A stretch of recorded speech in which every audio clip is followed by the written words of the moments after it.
Hello, everybody, and welcome into Delta Dental Park at Hadlock Field. I'm Emma Tiedemann alongside Perry Kitai as the Portland Sea Dogs just look to keep the good times rolling right now. They have won every game this week against the Reading Fightin' Phils, and last night, we have to talk about it, Franklin Arias, his first professional game with multiple home runs. Sea Dogs won 2-1. Both of his solo shots were just absolutely keys. He seems to step up when the team needs him the most, and that's what makes him the top prospect in the Red Sox system. But we saw all that power in April, and we've kind of been waiting for it to show in May. It's like he was catching up, making up for lost time with two of them last night, and the Sea Dogs needed both of those runs to set a new season-long 4-game win streak. And now they will turn to the right-hander, Hedison Paez. And Paez did not start last week against the Hartford Yard Goats, but with a defense behind him like Franklin Arias, doesn't matter who's on the mound, he's got a lot of defense behind him. Paez this season, 1-1 record with a 5.87 ERA. He's made 4 appearances, but 2 starts for the Sea Dogs. After he originally started the season with the Chicago White Sox, he was designated for assignment and returned to the Red Sox after the White Sox originally took him in the Rule 5 draft. And so he will face the Reading starting 9 with Dante Nori, the center fielder, leading things off. Batting second at second base is Dylan Campbell. Arun Escobar, the third baseman, bats third, while the cleanup batter is playing first base, Austin Murr. Raylan Heredia, the right fielder, bats fifth. Batting sixth and designated hitting is Alex Benelis. Jordan Disson is catching, batting seventh. Batting eighth is the shortstop, Bryson Ware. Cade Fergus, the left fielder, bats ninth. So Dante Nori will lead things off. Bats on the left side. He's the number 5 prospect in the Phillies organization, and right now Reading might be the most stacked affiliate right now for Philadelphia, especially after the promotion of Gage Wood, who made his Double-A debut yesterday and did give up that leadoff home run to Franklin Arias in the bottom of the first inning.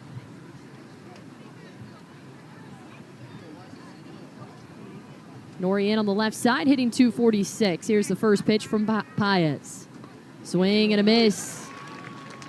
First pitch delivered at 105. A little bit of an overcast day here in Portland this afternoon, but really pleasant, 62 degrees. 0-1. Called strike 2 on the high and inside part of the plate with the cutter.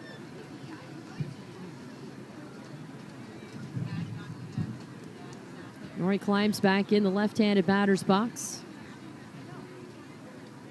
The 0-2. Check swing. He went around for strike 3, and it's a 3-pitch strikeout to begin the game at the top of the first inning by Hedison Paez. Paez has just been getting better and better as his season has gone along for the Sea Dogs. Last week was scratched at the last minute, just I would say out of more caution than anything, and so it's good to see him back out here starting strong with that 3-pitch strikeout. Now Dylan Campbell steps in the right-handed batter's box. First pitch from Paez. Waved at and missed for strike 1. Sinker from the right-hander that time, and Campbell hitting 221 and hitting 214 this week with a double and a stolen base.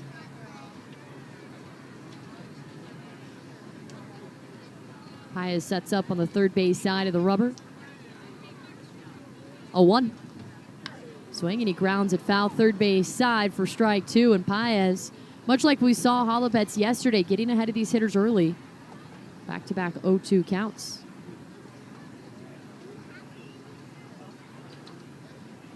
Sea Dogs sporting the Paw Patrol jerseys today after the original Paw Patrol day was rained out a couple weeks ago. Here's the 0-2 to Campbell. Swing, and it's off the end of the bat. Back to the mound. Paez fields to his left, tosses to first, and quickly 2 outs.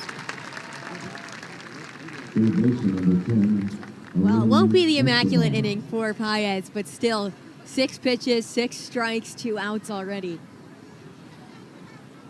Here's Arun Escobar. Checks in as the number 4 prospect for the Phillies. And Escobar's had a little bit of a quiet week, just 2 for 16 with 8 strikeouts. Here's the first pitch from Paez. Swinging a high chopper, third base side. McDonough fields it cleanly, fires across to first. And it's a 1-2-3 inning. And the top of the first, we head to the bottom half of the inning, scoreless in Portland on the Sea Dogs Radio Network. Hello. Hi. Bobby. Hi, Bobby. How are you doing? Great.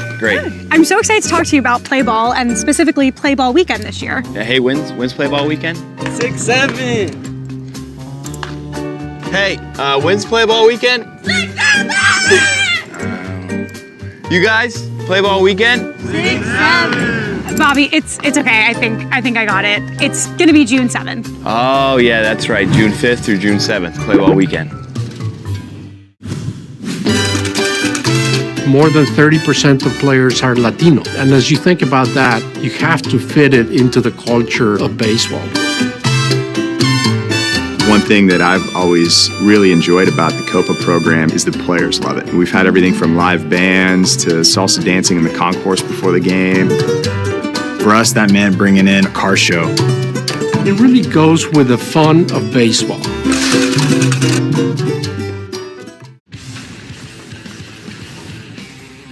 Here's the pitch from Ryan. Swings. This ball hit pretty well. Deep left field. Is it going to be a fair ball? Yes, and a 3-run home run by Charlie Condon. And Albuquerque puts up a crooked number early to take a 3-0 lead. Here's the next pitch. Swings, and this is crushed again. Long. Gone again for Condon. Past the Miller Lite landing. 2 at-bats tonight. 2 home runs, driving in 5. For Auburn, we really do work harder to earn your business. Bottom of the first, hitting the Portland Sea Dogs, holding the top of the order scoreless. Nixon Paez retiring the side in order as Franklin Arias will lead things off. Sea Dogs haven't given up a run in a first inning. They've only had one base runner in a first inning once this series. Simonaris will take the mound for the Fightins, the lefty. 3-3 record with a 2.50 ERA and 8 starts. First pitch to Arias, called strike on the high outside corner. Franklin Arias coming off a 2-homer performance yesterday.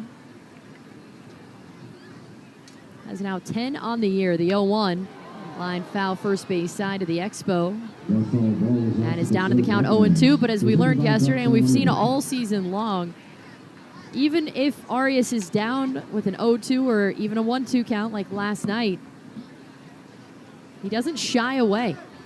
He hit his first homer last night on a 1-2 count from Gage Wood. Had it straight away center field. The 0-2 misses low and inside, ball 1.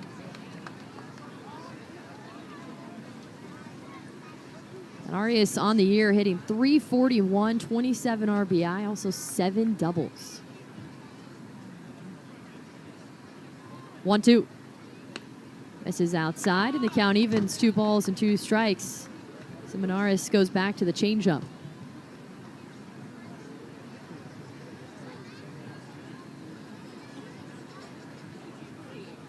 Comes set at the waist. The 2-2 to Arias. Swing and a fly ball hit down the right field line. Heredia back to his left, reaches up and makes the catch for the first down, the bottom of the first inning. To pitch up in the zone that Arias probably was hoping would drop off a little bit more. The barrel of the bat just too far under it to drive that past the outfield. One away for Nate Baez. Doing the catching today for Portland, hitting .250, 17 RBI, and a team-leading 10 doubles. Stands in on the right side as Simonaris rocks and fires the first pitch. Called strike on the high and inside corner with the changeup. Baez has been on fire as of late. 5 of those 10 doubles have come in the last 2 weeks. 0-1.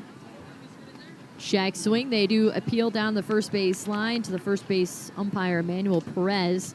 Says he did not go around, and the count evens 1 ball and 1 strike.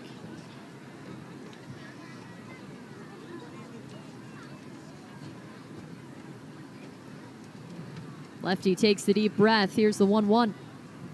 Swing, and it's hit softly down the first base line, right to Murr. Takes it to the first base bag himself. 3 unassisted. 2 away now for Brooks Brannon. First baseman Brooks Brannon.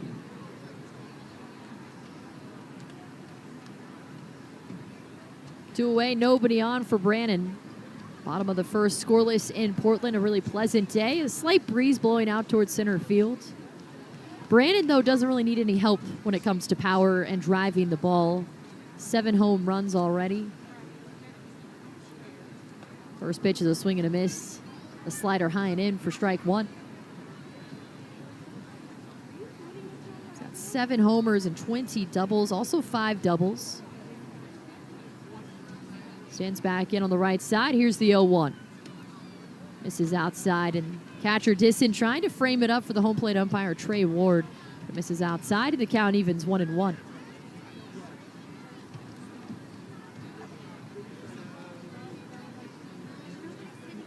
Brandon yesterday going 1 for 3 with a single as the 1-1 pitch misses low and inside, ball 2.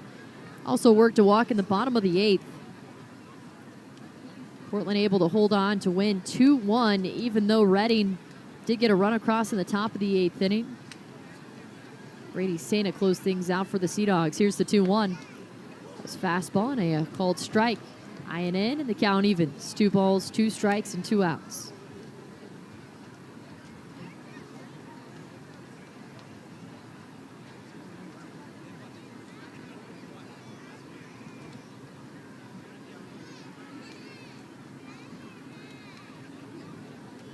Here's the 2-2 to Brandon. Swing, and he grounds at third base side. Count stays even at 2. Seminaris had quite a bit of run support in his last start. Reading beat New Hampshire on May 16th, 20-0. Seminaris went 5 shutout innings with 3 hits, 7 strikeouts against the Fisher Cats. Here's another 2-2. Swing, grounds at third base side, out of the reach of Escobar, down in the left field corner. Brandon around second, or first rather, heading into second. He's in standing for his 6th double of the season. 2-out double for the Sea Dogs in the bottom of the first, and here comes Johan Garcia. Such a huge 1-2 punch in the lineup. Brandon and Garcia batting 3rd and 4th. Biggest power hitters in the order. Garcia has just done so well at the plate this year. Both of them also started. They're just about 20 games into their season. Brandon has 7 home runs. Garcia has 6 home runs. Seminaris looks back to second. The pitch. Swing, and he tips it foul for strike 1. Brandon originally did start with Portland, just on the injured list. Johan Garcia started with High A Greenville and was promoted the same day that Brandon was activated off the injured list. Had a hamate bone injury in spring training. 0-1. Oh no, a little bit of a misstep by Seminaris. And that's going to be a balk as he didn't throw the ball. So up to third goes Brandon. Seminaris just lost his footing.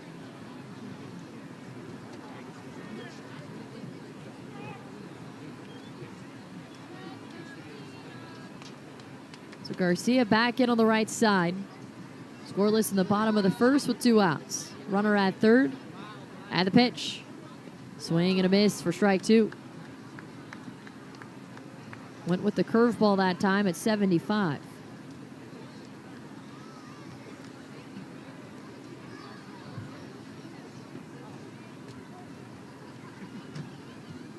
Time is called and Garcia steps out.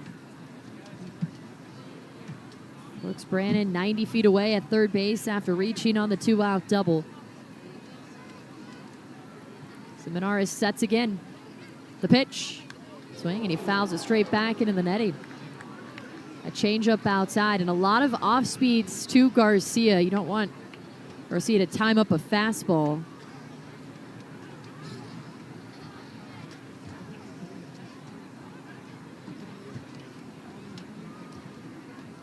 Lefty will try again.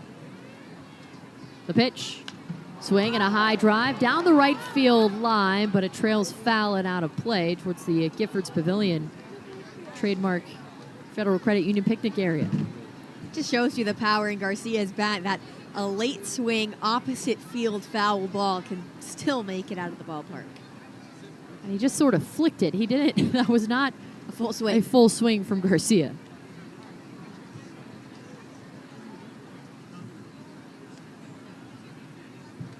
Another 0-2. Swing and a foul tip. Disson holds on to it for the strikeout. And the Sea Dogs strand a runner at third as we head to the top of the second. Scoreless through one in Portland on the Sea Dogs Radio Network, presented by Verizon. Any job goes more smoothly and successfully with the right people on your team, like the people at Hammond Lumber Company, where you'll find high-quality building materials from industry-leading suppliers and get expert advice and professional services. Hammond offers timely delivery with their... Hello, Hi. Bobby. Hi, Bobby. How are you doing? Great. I'm so excited to talk to you about Play Ball and specifically Play Ball weekend this year. Hey, when's play ball weekend? 6-7. Hey, when's play ball weekend? 6-7. You guys, play ball weekend? 6-7. Bobby, it's okay. I think I got it. It's gonna be June 7th. Oh, yeah, that's right. June 5th through June 7th, play ball weekend. The design for the HVR jersey is inspired from the national flag colors of Bhutan. The saffron represents the monastic division. The yellow represents the monarch. And the dragon is a white dragon, a peaceful dragon. I think probably the coolest feature though is the druk, which is the dragon and is the national symbol of Bhutan. Really happy to integrate that in the jerseys, and I think they came out really nice. Gosh, we've gone to Sea Dogs games since we were kids. I've been coming to see the Sea Dogs for the last 30 years. Great experience. Everybody here is just bends over backwards to help people out. The law firm of Shaheen & Gordon is where good people do good work. And when it comes down to it, we believe everyone should know a good lawyer. For personal injury to family law and so much more, it's different here. Top of the second, back in Portland, Sea Dogs and Ready and Fighting Phils scoreless through one. Portland had a runner at third base, but left him on, and still a couple of goose eggs on the scoreboard. Hiddixson Paez on the mound for another inning of work. First pitch to Austin Murr. Called strike from the high and inside corner. Murr batting cleanup for the Fightins today. Went 1 for 4 in the same spot in the lineup yesterday, the 0-1. This is high and outside, and the count evens. 1 ball and 1 strike. Paez made it through that first inning in just 7 pitches. All 7 of them were strikes. Rocks and fires the 1-1. This is inside, ball 2 as he goes to the changeup. And Paez features a fastball, cutter, sweeper, curveball, and a splitter. A wide variety, and we've seen that amount of pitches from other guys in the rotation for Portland, like Blake Wehunt. There's the 2-1. And he drives it to center field. Taylor on the run back, still going back to the warning track, cuts back to his right and makes the catch. Murr is retired with the fly out, but he gave it a good ride towards center field. Stayed in the ballpark. Sounded really clean off the bat. Anywhere but straight away center, that one probably would have left. Out. Braylon Heredia stands in the right-handed batter's box. The wind, though, blowing across the field now from right to left. It's not necessarily blowing in or out, just swirling in the outfield. It's the first pitch. It's a called strike on the low and inside corner.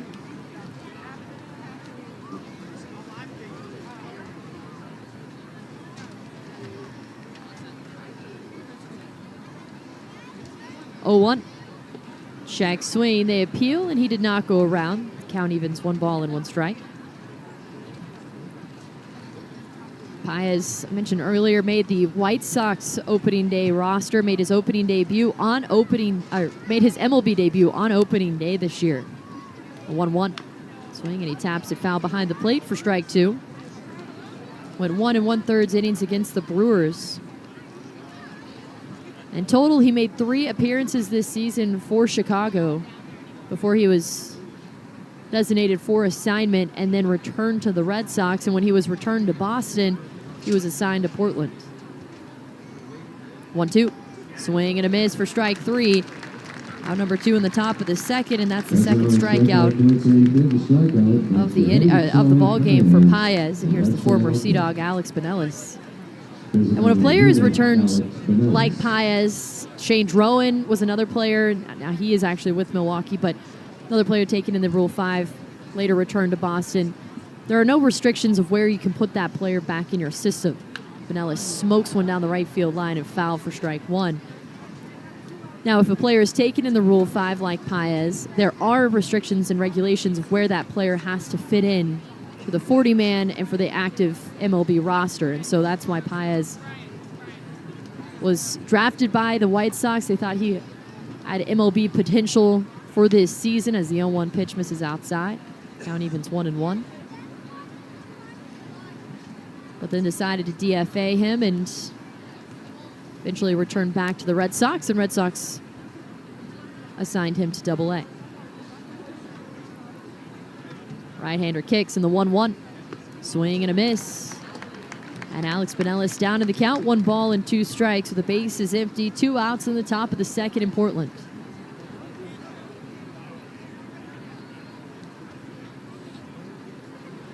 Infield shifted to the right side. 1-2. Just misses inside, and the count evens. 2 balls and 2 strikes.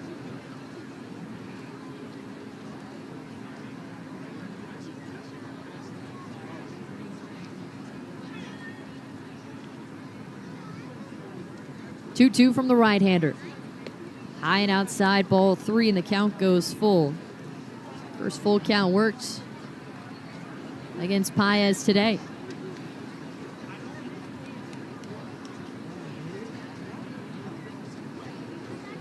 Looks over the top of his glove. Here's the payoff pitch to Pinellas.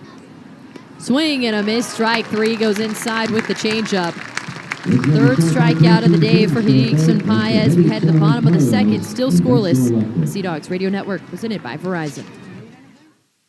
Leading off the top of the first inning is the Substance Ale, Bissell Brothers flagship IPA.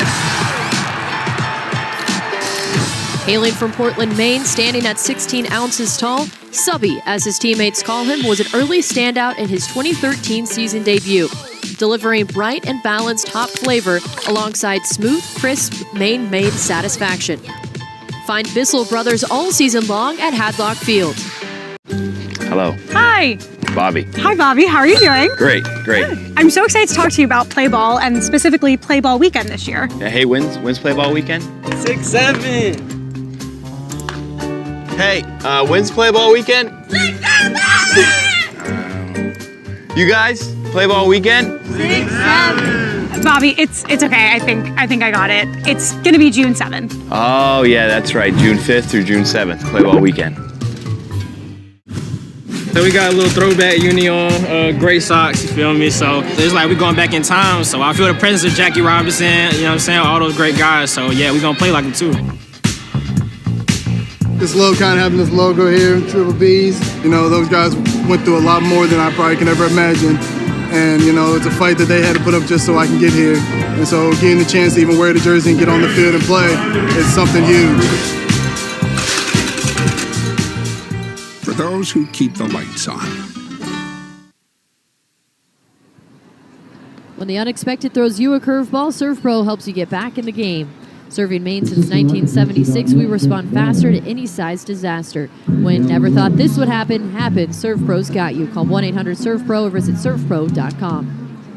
Miguel Blaze leads things off for the Sea Dogs in the bottom of the second inning. Still scoreless in Portland. First pitch from Adam Seminaris. Misses low and inside for ball 1. Blaze with 12 RBI, hitting .209 on the year, but had a good week last week in Hartford, hitting around 400 as the 1-0 pitch misses low and inside, ball 2. Blaze yesterday went 1 for 4 with a single in the 8th.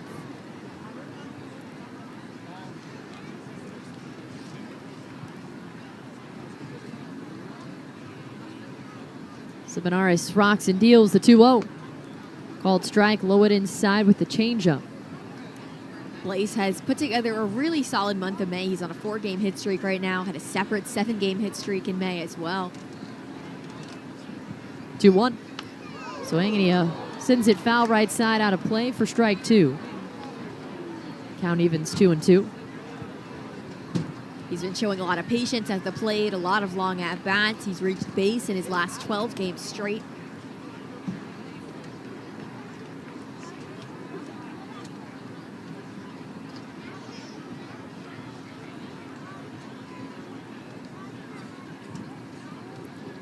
Seminaris has the sides. Here's the 2-2. Misses low and inside, ball 3. And Blaze is very quick. Down the base pass, he has 5 stolen bases this season, but has explosive speed out of the batter's box as he lines this one to right field. Heredia is right there. He makes the catch for the first down the bottom of the second. Here comes Nelly Taylor. Really solid contact, unlucky spot. Nelly Taylor technically had the day off yesterday. He did come in as a pinch runner later in the ball game. Pinch ran for Brooks Brannon. And that 1-run game, acting manager Kyle Sasela wanted a little extra speed on the base paths. First pitch misses low and inside for ball 1. Taylor tied with Blaze, leading the team with a 12-game on-base streak as well.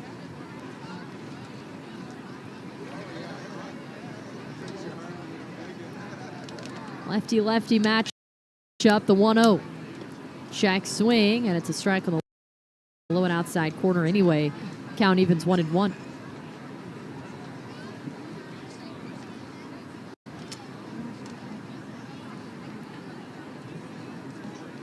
One. Called strike 2 on the outer half with the slider. Taylor now down in the count. 1 ball and 2 strikes.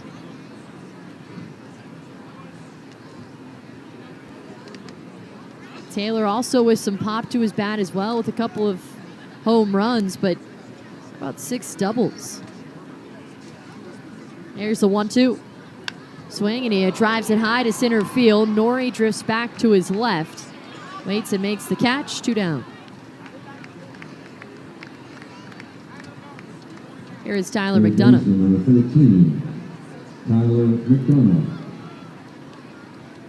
I feel like this whole series we've seen Tyler McDonough, a switch hitter, line up on the left side. He faced a bunch of righties. Today's the first time in a while that we're seeing him start the game off on the right side of the plate. Hitting 190 on the year, and we've seen him defensively in the infield a lot this week. The first pitch. This is inside, and that hit him.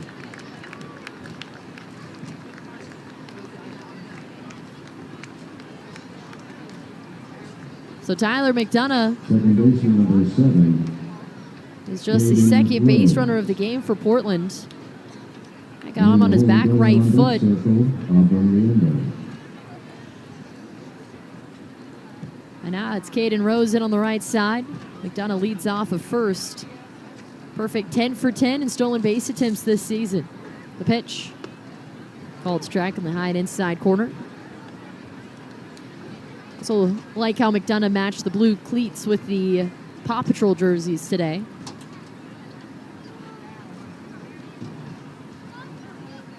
Seminaris, clear view over to first as the lefty. He kicks in the 0-1. Fouls it straight back for strike 2. These are pretty elite uniforms, these Sea Dogs jerseys. And they've got a bunch of different colors on them, primarily the dark blue, the kind of ocean blue, some red with the letters and the numbers, some yellow on there. So all the players color coordinated with their accessories. Seminaris looks to first. 0-2. Foul back again.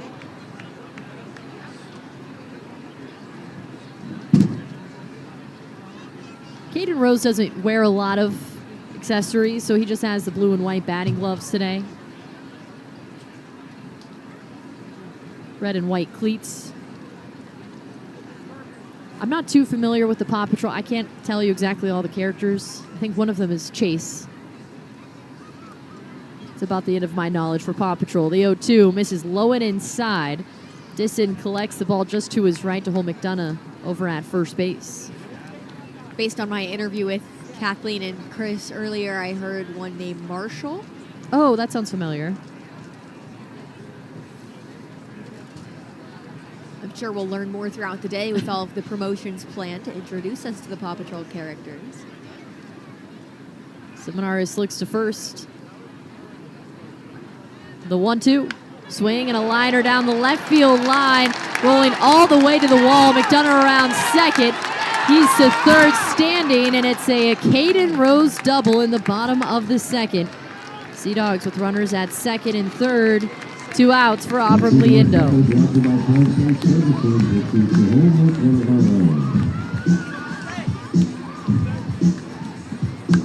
Sea Dogs hitters putting a lot of balls down that left field line today. That's where Brooks Brandon also had his double.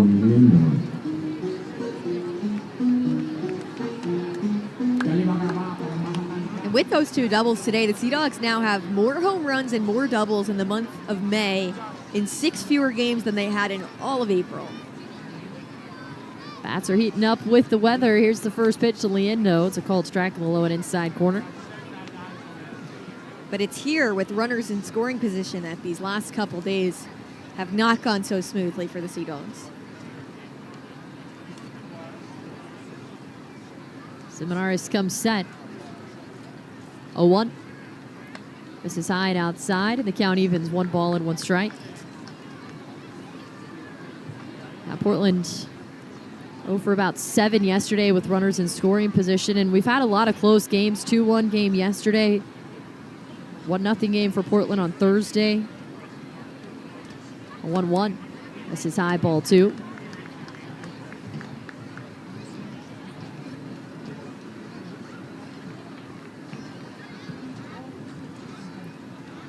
Two on, 2 out in the bottom of the second inning. Rose at second, McDonough at third. Seminaris sets the 2-1. Swing and a fly ball hit to center field. Nori to his left makes the catch. And the inning comes to an end. Sea Dogs strand 2 in scoring position. We head to the top of the third. Scoreless through 2 on the Sea Dogs Radio Network. Hello, Hi. Bobby. Hi, Bobby. How are you doing? Great, great. I'm so excited to talk to you about Play Ball and specifically Play Ball Weekend this year. Hey, when's play ball weekend? 6-7. Hey, when's play ball weekend? 6-7. You guys, play ball weekend? 6-7. Bobby, it's okay. I think I got it. It's gonna be June 7th. Oh yeah, that's right. June 5th through June 7th, play ball weekend.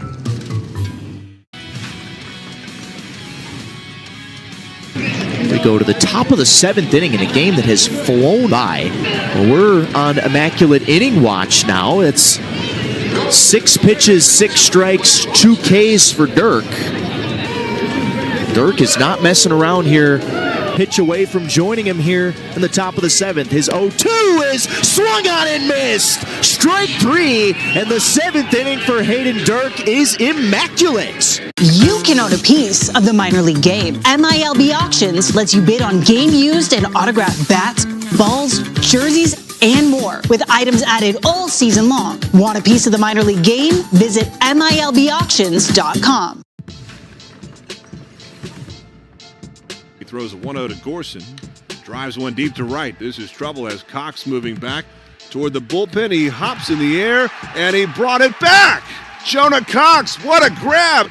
Plus 0 payments for 90 days. Hurry in. Your neighbor, your bank. Get your local Verizon store today to check out the best value guarantee for new and existing customers.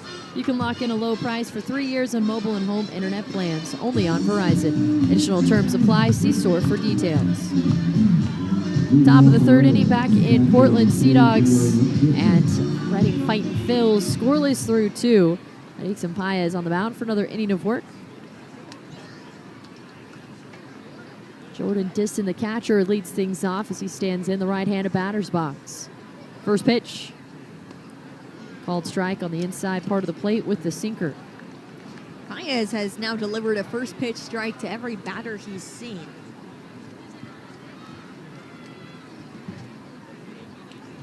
A 1.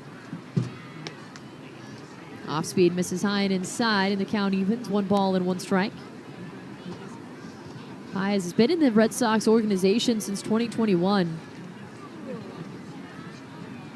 Kicks and fires the 1-1. Swing and a miss for strike 2 on the changeup. Pitch for both low A Salem and then high A Greenville in 2024. Then was with the Drive all of last season. But spent some time on the injured list with a right calf strain last year. The 1-2. This is low, and the count evens. 2 balls and 2 strikes. It's impressive that the White Sox saw enough in him to bring him from high A to even make an MLB opening day roster. Yeah, the Rule 5 is interesting. I kind of like it. I like the way that it gives guys some opportunities with different organizations. I think the best example is Garrett Whitlock right now with Boston as a 2-2 pitch, just misses outside. The count goes full. It was also almost expected that Yordany Monegro could have been another person that another former Sea Dog taken in the Rule 5 as well. Here's the payoff. Hit on the ground to the shortstop Franklin Arias, fields it to his right, throws to first, one away.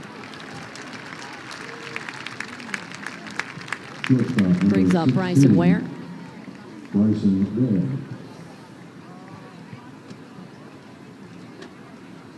But to go from high A to major league, it's a huge jump. But obviously the White Sox scouts saw something in Paez, and all the analytics, they might have seen something that really stood out to them. As the first pitch is a swing and a miss to Ware for strike one.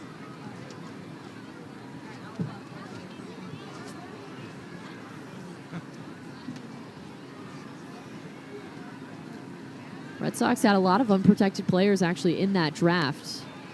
Swing and a miss for strike two. Monegro being one of them. Paez, obviously. Hayden Mullins was another. Previously, Ryan Fitzgerald had been left unprotected. That's why you see some guys in high A or double A make it onto the 40-man roster, because that is the way that those organizations protect the players. As the 0-2 is a swing and a miss for strike three, and that is strikeout number 4 for Paez. Brings up Cade Fergus. What fascinates me about the Rule 5 draft, which is also something that I've learned more about recently, given that this is just my first year in minor league baseball, is that you take a risk on a player like Paez from high A, put him on your 40-man roster, and then you only give him 3 games to show what he's got at the major league level. First pitch to Fergus, misses inside for ball 1. It's kind of an interesting, trial by fire method, where then you see a few games and have to realize, is this risk worth keeping on the 40-man roster the entire season, or should I cut my losses now? 1-0 is a called strike on the inner half. Well, through 3 games, he finished with an 18 ERA, and MLB, you're fighting to win every single game. I'm not saying the Sea Dogs and minor leagues aren't fighting to win every single day, but there's a lot more to the development side of things. As a 1-1 is a big swing and a miss. Fergus losing his footing just about and ends up in the opposite batter's box.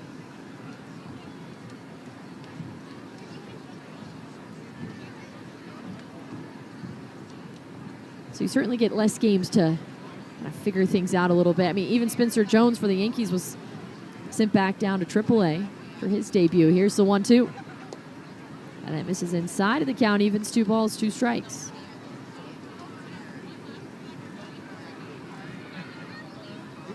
Ferguson just his 8th game this season with Reading, hitting 176.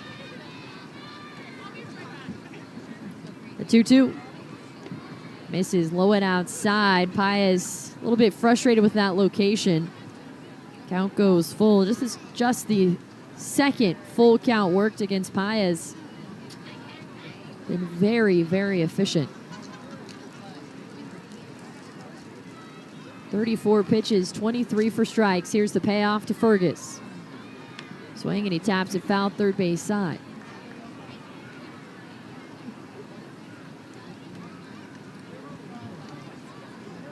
Fergus hasn't shown enough this season for the Sea Dogs to shift one way or the other against the right-hander, so they're playing pretty much straight up. The payoff. Swing and hit softly on the ground to the shortstop. Arias fields and throws to first. Brandon holds on to it. And it's another 3-up, 3-down inning for Paez. He was retired 9 in a row as we head to the bottom of the third. Scoreless in Portland on the Sea Dogs Radio Network. Hello. Hi. Bobby. Hi, Bobby. How are you doing? Great. I'm so excited to talk to you about Play Ball, and specifically Play Ball Weekend this year. Yeah, hey, when's Play Ball Weekend? 6-7. Hey, when's Play Ball Weekend? 6-7. You guys play ball weekend? 6-7. Bobby, it's okay. I think I got it. It's gonna be June 7th. Oh, yeah, that's right. June 5th through June 7th. Play ball weekend.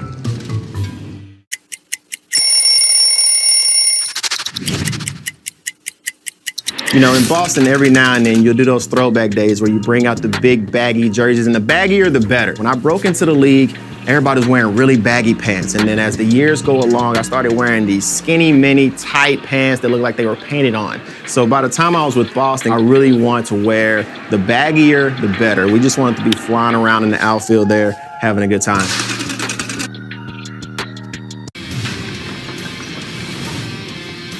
Dorsey back in his windup and deals the 1-1. This one lined into right field on the run. Ragsdale can't get there. It's going to be a double for short. And the pitch. A ground ball through the middle, a base hit. And the pitch. Swinging a drive, deep right field, back at the wall. This is trouble, and it's gone. There's a line drive to right center field for Pete. And Pete is going to cruise for third, and this is going to be a cycle for Ty Pete.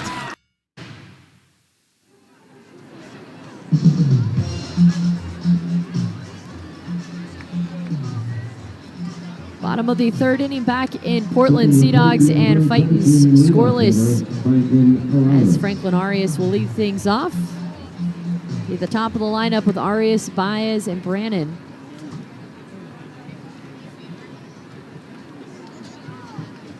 And the lefty Dalton Rogers currently warming up in the Sea Dogs bullpen. Adam Seminaris comes set. First pitch. Swing, and Arias lines it softly to center field. It's a leadoff single in the bottom of the third.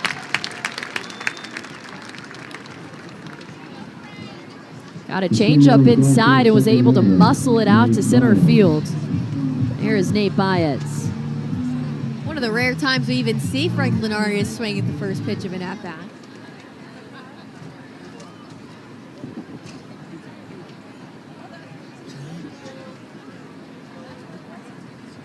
Baez stands in on the right side as Seminaris looks to first.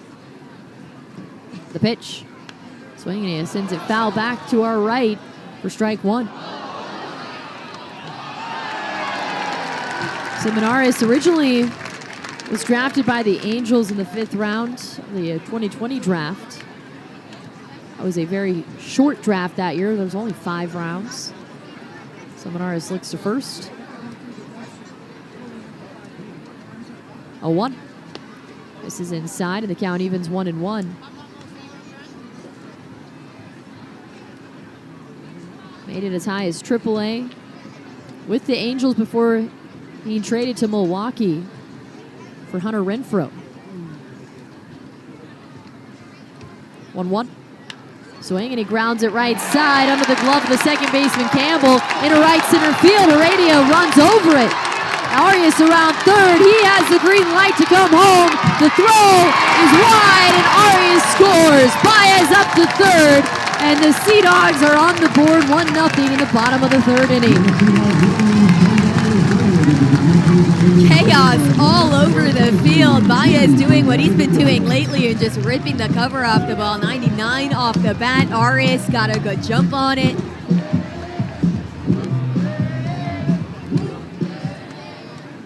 That's just more of that heads-up base running.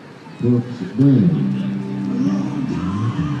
Baez now at third base. And Brooks Brannon at the plate. We've already talked about the power that Brannon packs in his bat.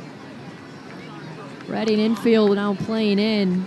A runner at third in a 1-0 ball game.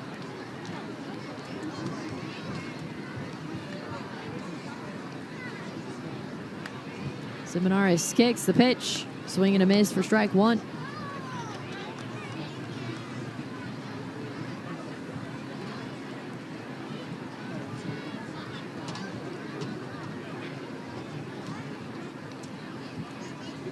Brannon doubled in his last at-bat, made it to third on a balk. The 0-1. Swing, and he lines it foul right side to the Expo.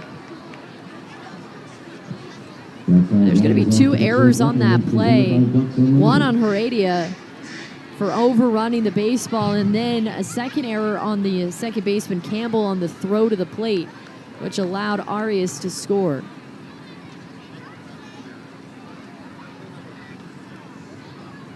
but still a single for Baez. So you talk about chaos all over the place. How about a chaotic single error run scored?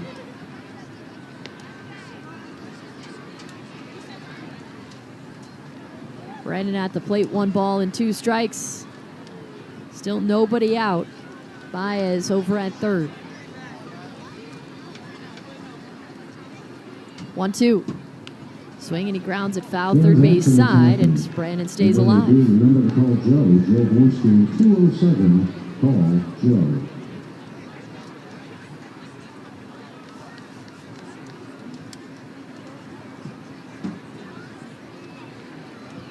So Brandon keeps battling at his 6th double of the year in the first inning. 1-2. Misses low and inside. They do check to see if he went around. He did not. Count evens 2 balls and 2 strikes. Held back on the curveball. That's 77 from Simonaris.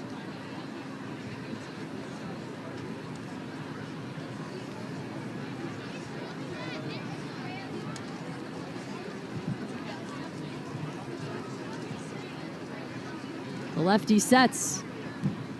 The 2-2. Swing and a miss, strike 3. Goes back inside with the curveball. That's the first out in the bottom of the 3rd inning. Second strikeout of the day by Simonaris. Here's Johan Garcia. So cool how on different days in baseball you just have completely different looks. You have Gage Wood yesterday blowing by 95, 97 mile-an-hour fastballs. Today, Simonaris has lived in the mid-70s, mid-80s on the vast majority of these pitches. First pitch to Garcia is a foul tip at the plate for strike 1. And it really messes with the batter's timing. You could see Brandon was trying to wait on those pitches and stay back because he just wants to jump out ahead of it. Someone like Garcia, too, is always just itching to get back to ball. 0-1. Swings through another off-speed, and all these last pitches to Brandon and now Garcia are low and inside curveballs. Like you mentioned, that mid-70s, this last one clocked at 76. Almost back foot sliders in a way, but the movement and speed still like a curveball, but ending up on that back foot to right-handed hitters. Now time is called and Simonaris steps off.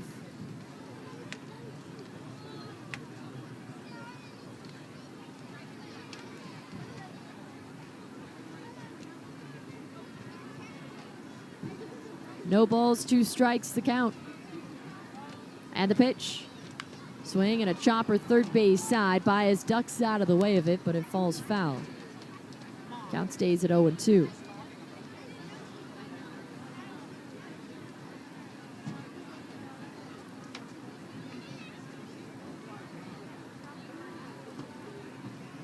We'd mentioned earlier how Sea Dogs at times this week have struggled with runners in scoring position. Another opportunity here. So far, they're 0 for 3 today with runners in scoring position. We're in the bottom of the 3rd. Here's the 0-2. Bouncer back to the mound. Baez is off. Now a rundown caught between 3rd and home plate. They throw to Escobar. Quick toss back to the plate. They tag out Baez. And up to 2nd on the play goes Garcia. That ball moved so slowly back to Simonaris, and Baez was already halfway down the base paths, was just caught dead in the water. Super unfortunate placement. Before that ball, I would have said all Johan Garcia needed to do was put it in play to get Baez home. Unfortunately, he put it in play to maybe the one place where Baez didn't even have a chance. I think Baez was off with contact regardless, and that's always a tough play because you hear the contact, but by the time you take your first 2 steps, if it's contact like that, there's nowhere to go but take the tag. But Baez able to draw the attention long enough to allow Garcia at least to make it into scoring position as time is called. Distin, the catcher, heads out to talk things over with Simonaris.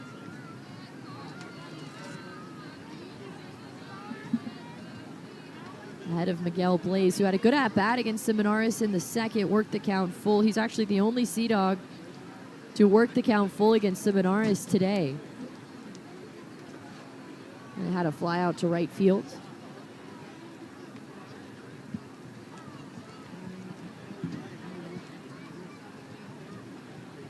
Stands in on the right side. Runner at second. 2 outs in the bottom of the third. Portland leading 1-0. The pitch. Sends it sky high right side. Murr into foul territory onto the warning track. Makes the catch. And again, the Sea Dogs come up empty with a runner in scoring position, but they do get a run across. We head to the top of the fourth. Portland leading 1-0 on the Sea Dogs Radio Network. Hello. Hi. Bobby. Hi, Bobby. How are you doing? Great. I'm so excited to talk to you about play ball and specifically play ball weekend this year. Yeah, hey, when's play ball weekend? 6-7. Hey, when's play ball weekend? 6-7. You guys, play ball weekend? 6-7. Bobby, it's okay. I think I got it. It's gonna be June 7th. Oh yeah, that's right. June 5th through June 7th, play ball weekend.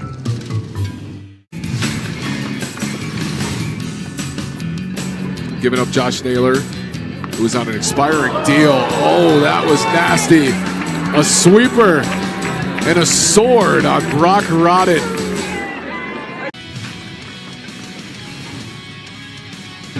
We go to the top of the 7th inning in a game that has flown by. We're on immaculate inning watch now. It's 6 pitches, 6 strikes, 2 Ks for Dirk. Dirk is not messing around here. Pitch away from joining him here in the top of the 7th. His 0-2 is swung on and missed. Strike 3, and the 7th inning for Hayden Dirk is immaculate. Another 1-2. Tipped into the mitt, held on to strike 3. Aiden Creamerosa has thrown the first solo no-hitter in River Dogs history.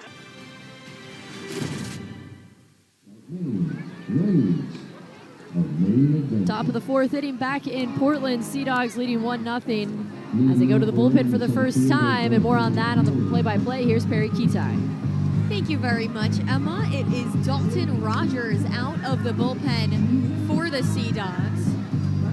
Rogers has been in the starting rotation all season long. He spent some time recently on the injured list. This is his first time back in the lineup.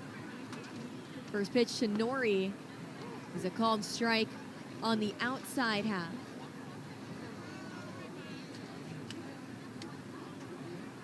Rogers went down to Florida for a quick rehab stint with the Red Sox single-A team as Nori spears across the plate for strike 2. Final line, by the way, for Hidikson Paez. A perfect 3 innings, no runs, no hits, no walks, and 4 strikeouts as he saw 9 batters and put down 9 batters. Nori down 0-2 now with 2 gone. The pitch drops in low for a ball. So Rogers last pitched for the Sea Dogs against Hartford on April 23rd. Made an appearance down in Florida on May 19th. Went 1 1/3, gave up 2 hits and 1 run while striking out 3. The 1-2. Into the zone with the fastball. It's a called strike 3 at 94 miles an hour.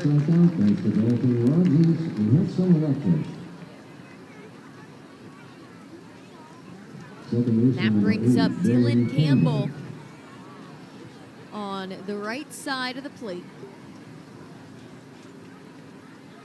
Campbell yesterday was 1 for 4 with a single, but was stranded on first. First pitch. Misses low with the fastball. Bases empty. Sea Dogs leading 1-0 off the back of a pair of errors for Reading. The 1-0. Swing and a miss. On the off speed, drops it down to 85 with the slider. It's 1-1. Infield playing straight up against Campbell. The pitch on a line to short, 1 bounce to Arias, gloved and zipped to first in time.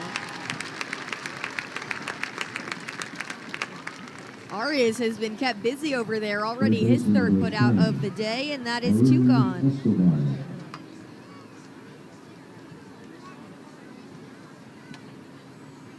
The Sea Dogs have retired 11 straight, and here comes Arun Escobar.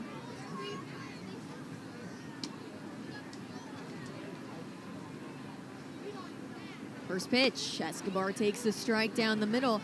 Escobar is playing in his 42nd of Reading's total 40, or he's playing in his 43rd of their total 44 games. He's missed just one game this entire season. The 0-1. Curveball, just got a piece of it, but taps it foul. And he's down 0-2. He's got 40 hits to show for it, 7 doubles, a triple, 3 home runs, and 26 RBI. Rogers into the motion. Tying inside, Escobar takes a ball.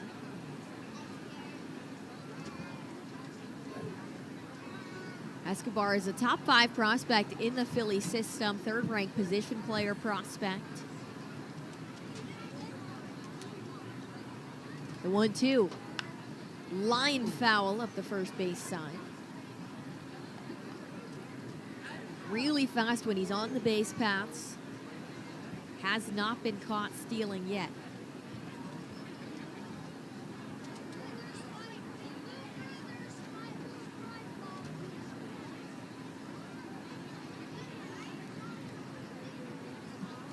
Rogers set at the letters, square to the plate. Now the pitch.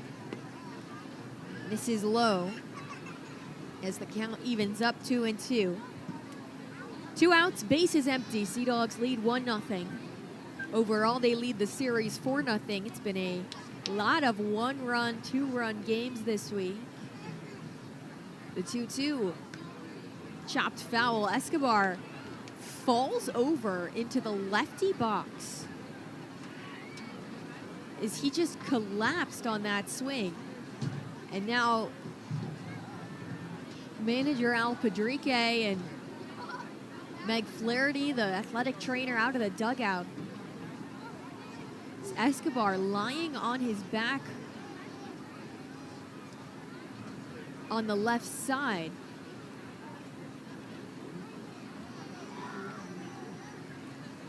We take another look at the replay on MLB TV. Takes a big step into the swing.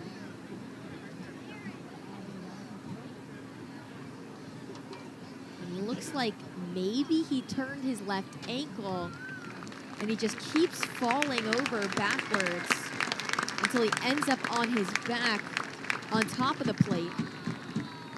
And after some light stretching, he's now back up on his feet. He got a piece of it, so it's just a foul ball. Rub some new pine tar or whatever sort of grip is down there on his bat and is now walking it off like nothing happened. Don't know if it's a cramp or what was going on just now.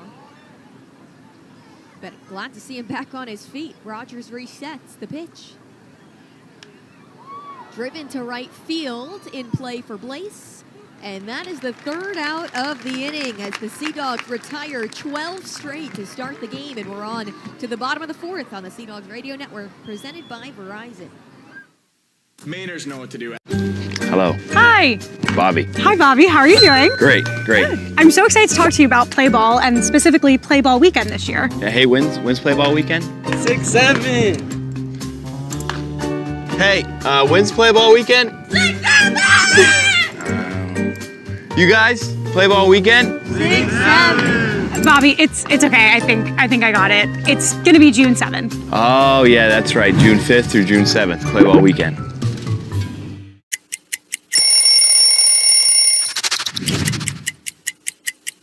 Well, when we moved downtown San Diego from Qualcomm to Petco Ballpark, new uniforms were on the way, and this is the Padre home white. This jersey is from 2007, which was a career year for myself, winning a Cy Young. There's some different memories that stand out. One in this uniform against the Braves, where I struck out a Padre record 16, wearing this jersey, trying to make the Padre and the Friar faithful proud.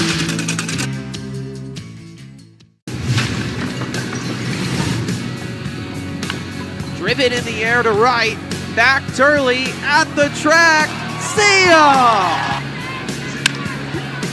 high in the air to center. Gadez back at the track, off the wall. It takes a big ricochet back into center field. Dix is hustling for home. Here comes the relay. He's safe. And inside the park, home run.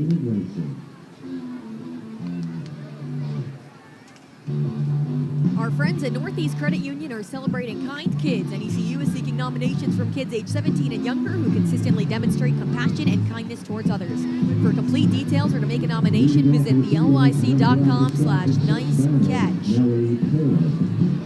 Nellie Taylor leads off the fourth for the Sea Dogs, who lead 1-0 on a pair of errors from Reading, but are so far 0 for 4 with runners in scoring position. First pitch driven to right field towards the gap, but it hangs up there enough that Heredia is underneath it.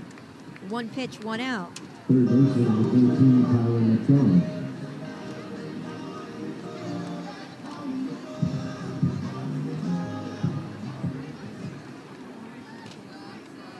Brings up Tyler McDonough on the right side. Adam Seminaris back out there for another inning of work. First pitch, McDonough shows a bunt, pulls it back as it's called a strike, and Austin Murr, the first baseman, takes a looping run towards the plate, preparing to defend that bunt if it was laid down. The 0-1.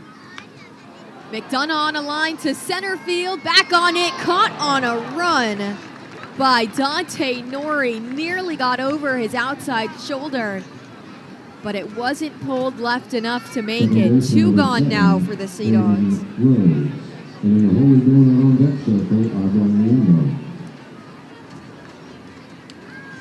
Which brings up Caden Rose, who doubled back in the second. Pushed Tyler McDonough as far as third, and both were left on base.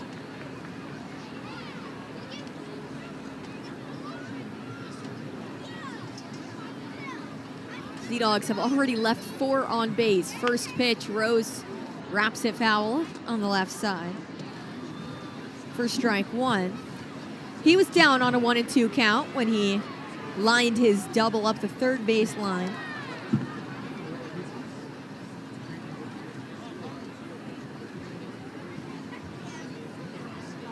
Here's the 0-1. Misses wide with the off-speed, 80 miles an hour on the changeup. Caden Rose playing at second base today, listed as an outfielder, but we have seen him in the infield once or twice so far this season. The pitch. Rose leaves it on the outside half, but it finds the bottom of the zone for a called strike 2.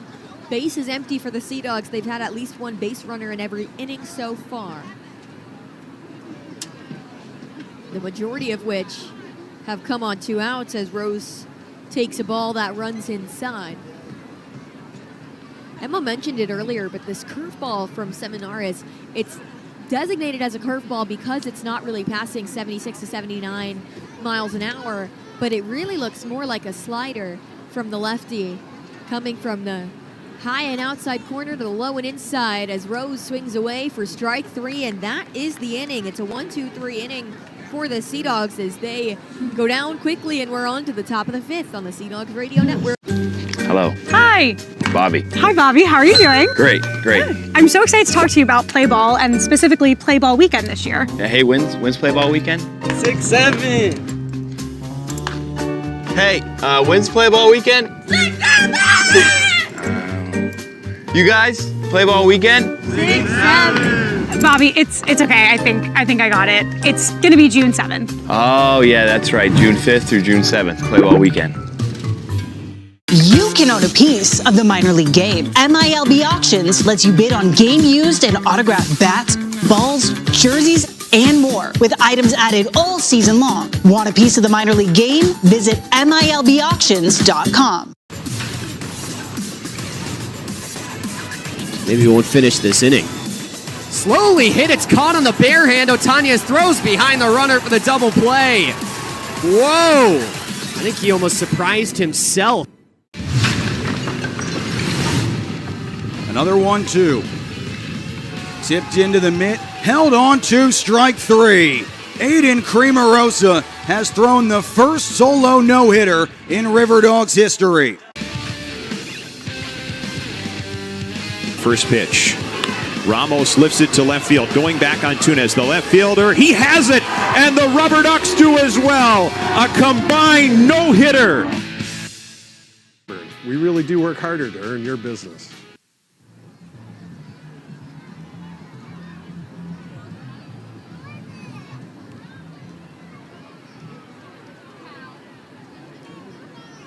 Top of the 5th inning, Dalton Rogers back out for his second inning of work after retiring the side in order in the 4th.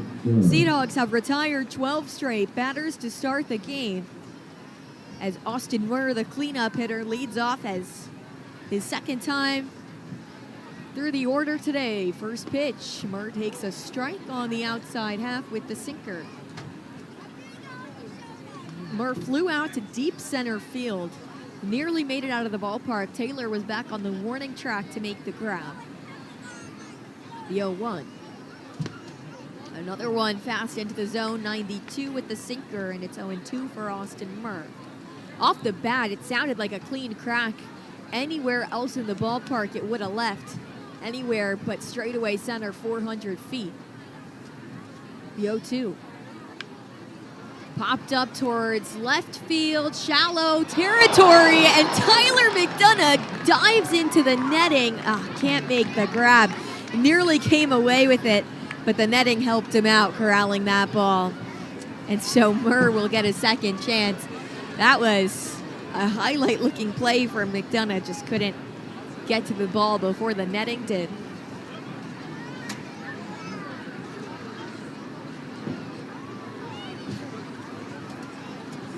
Rogers kicks and deals. Swing and a miss, strike 3.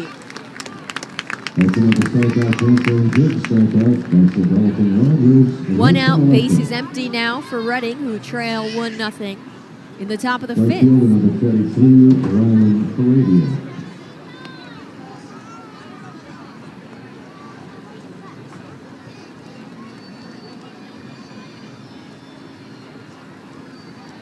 Infield straight up for Rylan Heredia as he chops a ball foul up the left side for strike 1.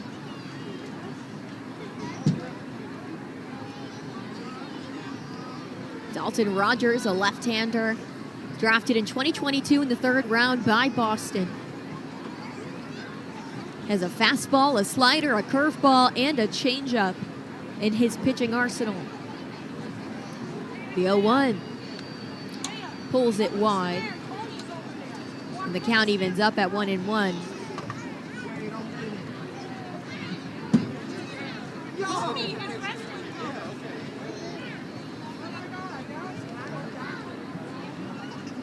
Rogers delivers another swing and miss strike. And Heredia is down 1-2. Spent 2022 with the FCL Red Sox. Then went up to Single A Salem in 2023, elevated to Greenville by the end of 2023. The 1-2 inside for ball 2. 2024, he spent the whole year with the Greenville Drive, played 5 games in Greenville in 2025 before playing the final 18 games of the season with the Portland Sea Dogs, where he started off the year this season. Heredia calls time, counts 2-2 with 1 out. Base is empty, now steps back in on the left side, rocking some neon salmon cleats. Back foot on the back line of the box. The pitch. Just low, Baez can't frame it up. And the count is full.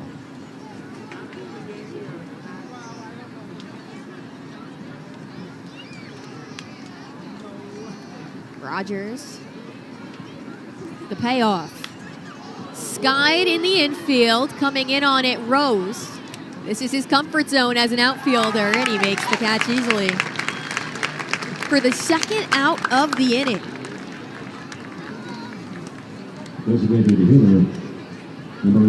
That brings up Alex Binelas, the designated hitter of the day, former Portland Sea Dog.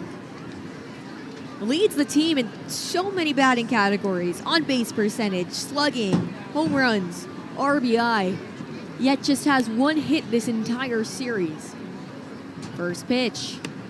Underneath it with the cut and miss, strike one. Pinellas has been all over the place. Started off in Milwaukee, was traded to Boston. Was in the Red Sox system 2022 to 2025.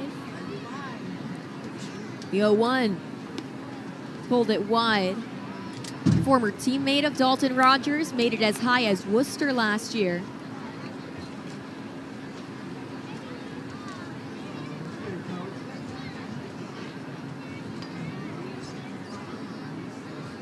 Before he was traded to the Phillies, the 1-1.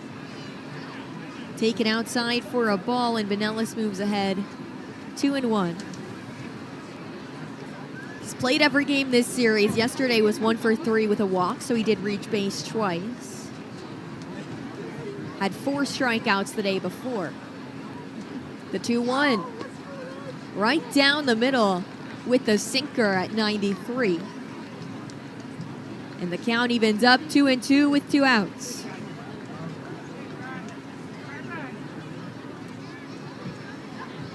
Rogers takes a deep breath, square to the plate. The pitch. Hard of the zone, strike 3 called, and the Sea Dogs have retired 12 batters in a row. 15 batters. Hello, Hi. Bobby. Hi, Bobby. How are you doing? Great, great. I'm so excited to talk to you about Play Ball and specifically Play Ball Weekend this year. Yeah, hey, when's play ball weekend? 6-7. Hey, when's play ball weekend? You guys, play ball weekend? 6-7. Bobby, it's okay. I think I got it. It's gonna be June 7th. Oh, yeah, that's right. June 5th through June 7th, play ball weekend. Gosh, we've gone to Sea Dogs games since we were kids. I've been coming to see the Sea Dogs for the last 30 years. Great experience.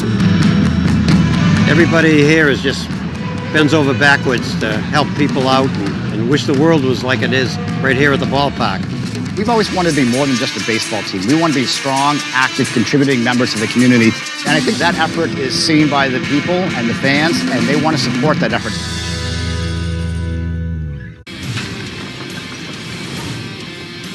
Dorsey back in his windup and deals the 1-1. This one lined into right field on the run. Ragsdale can't get there. It's going to be a double for short. And the pitch. A ground ball through the middle, a base hit. And the pitch. Swinging a drive, deep right field, back at the wall. This is trouble, and it's gone. There's a line drive to right center field for Pete. And Pete is going to cruise for third, and this is going to be a cycle for Ty Pete. A little extra help is more successful than quitting cold turkey. Hello, Hi. Bobby. Hi, Bobby. How are you doing? Great. Or call 1-800-QUIT-NOW. Leading off for the Sea Dogs, the left fielder, number 51, Abram Liendo. Bottom of the order for the Sea Dogs, Abram Liendo leads off in the 5th inning. Starter Adam Seminaris back out there for another inning of work. He's given up 1 run in the 3rd off a pair of errors. First pitch to Liendo is a called strike at the top of the zone.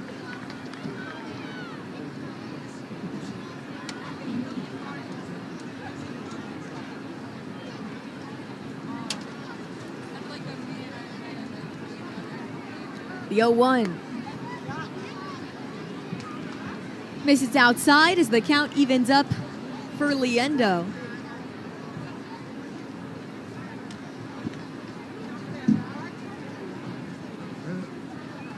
The pitch. Grounded foul up the 3rd baseline. As he falls to 1-2, the Sea Dogs in special Paw Patrol jerseys today. Paw Patrol characters on them, blue with a beach scene, red letters. Very fun day at the ballpark on First Responders Day. The 1-2 is a swing and a miss for strike 3. Liendo goes down for the first out of the inning, and we're back to the top of the order with Franklin Arias. Arias scored the lone run of the day back in the 3rd inning. He singled, and then the next batter up, Nate Baez, singled. There was an error in center field. Arias reaches 3rd. Then a throwing error towards home. Arias comes home. Baez reaches all the way around to 3rd. And so the Sea Dogs are on the board, even though outside of that, they've been 0 for 5 with runners in scoring position. The 1-0. Arias misses with the late swing as the count evens up at 1-1.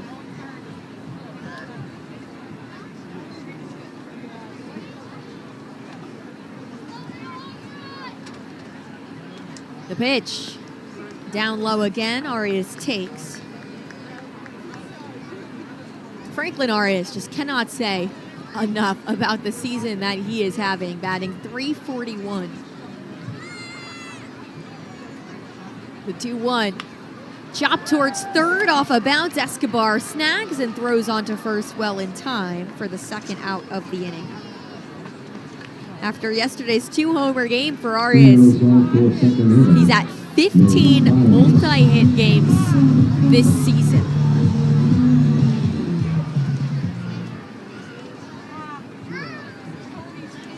So with 2 outs and the bases empty, up 1-0, here comes Nate Baez on the right side. First pitch. Baez goes after it, taps it foul. 0-1.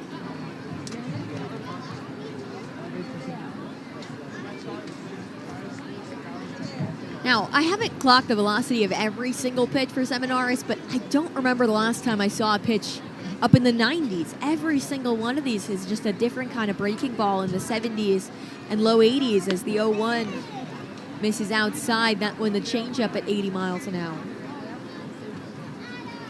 He's just a rare kind of pitcher in today's day and age where it feels like the velocity is all anyone cares about. For Seminaris, it's the spin rate instead, the 1-1. Baez on top of it. The pitch at 83 miles an hour is another swing and miss, 0-2.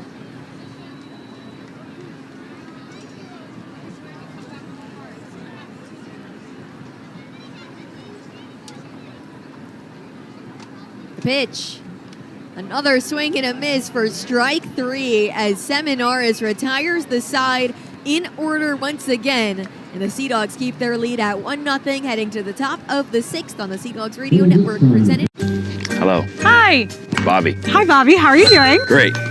I'm so excited to talk to you about Play Ball and specifically Play Ball Weekend this year. Yeah, hey, when's Play Ball Weekend? 6-7. Hey, when's Play Ball Weekend? 6-7. You guys, Play Ball Weekend? 6-7. Bobby, it's okay. I think I got it. It's gonna be June 7th. Oh, yeah, that's right. June 5th through June 7th, Play Ball Weekend. Gosh, we've gone to Sea Dogs games since we were kids. I've been coming to see the Sea Dogs for the last 30 years. Great experience. Everybody here is just bends over backwards to help people out and wish the world was like it is right here at the ballpark. We've always wanted to be more than just a baseball team. We want to be strong, active, contributing members of the community. And I think that effort is seen by the people and the fans, and they want to support that effort.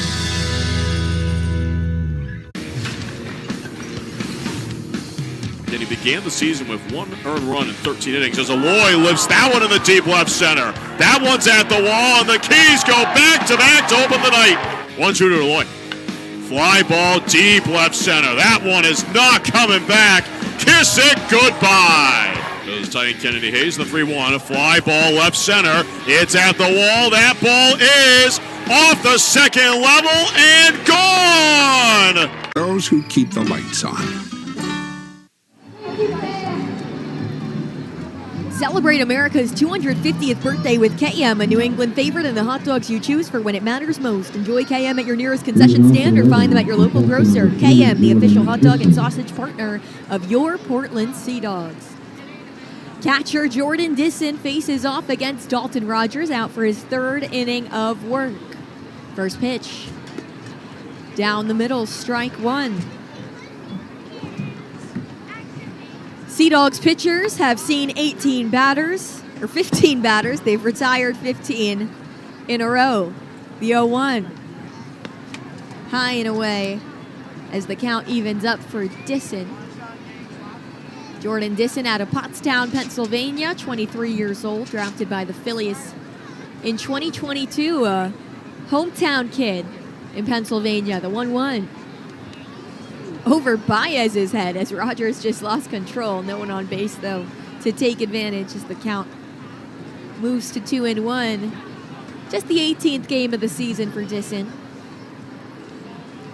Batting .200. The 2-1 is inside. Disson jumps out of the way.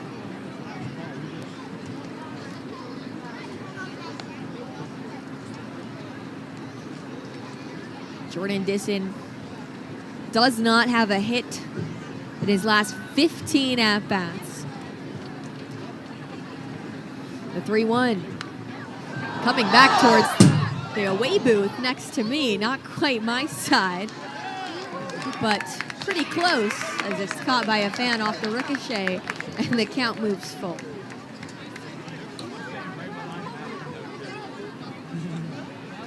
Sea Dogs infield playing straight up against the catcher on the right side, holding the black and tan bat high. The payoff. Crushed foul towards the Sea Dogs bullpen off the clubhouse and actually back onto the field as Abram Liendo out in left field will toss that one back to his teammates. And Disson resets. Back foot on the back line, toes just 6 inches off the front half of the box. Rogers fires, and it misses low. Ball 4. First base runner of the day for Reading, as that breaks up the perfect game that the Sea Dogs had going to that point.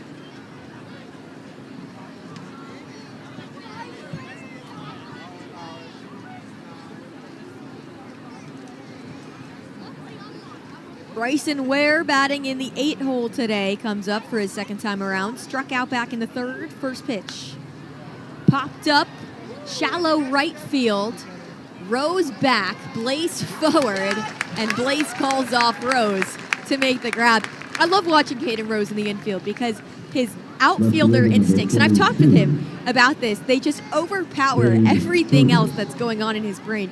And it's hard for him to stop himself from just chasing down a ball until he catches that. That one, he went 50 feet into the outfield. Blaze clearly had the better angle on it, and Rose was about to try to make an over-the-shoulder grab until I'm sure Miguel Blaze said, "Get out of the way. This one is for me." First pitch to Cade Fergus. As there's one on with one gone, he takes a strike. And that conversation I had with Caden Rose the other day happened in a doubleheader against Hartford. The Sea Dogs make it to extra innings, and their bullpen was fresh out of pitchers. The 0-1. It's a check swing across the plate, but he did go around for strike 2.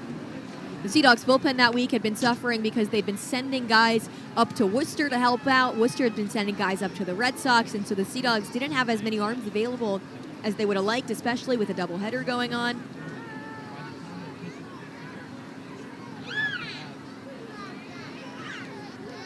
The 0-2 is grounded foul on the third base side. And so Caden Rose was sent in to pitch, and he actually pitched 2 innings, induced 2 swinging strikeouts, which he was pretty hyped up about. But there was this really funny play where there was a ball popped up behind the plate. Catcher Johan Fran Garcia takes off his mask, clearly set up to catch that ball. Rose comes sprinting off the mound, tries to catch the ball, runs into Garcia, and neither one of them make the ground.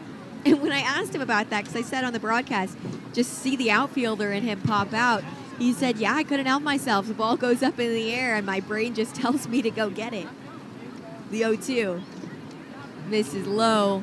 Check the swing, did not go around, and very similar situation out there, but better communication that time between Rose and Blaze.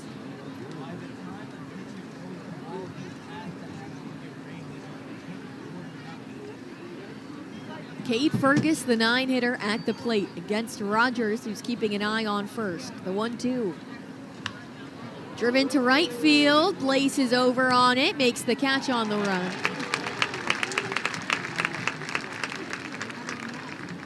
And that is 2 gone for Dante Nori in the top of the order. First time that the Titans have brought even 4 batters to the plate in an inning today.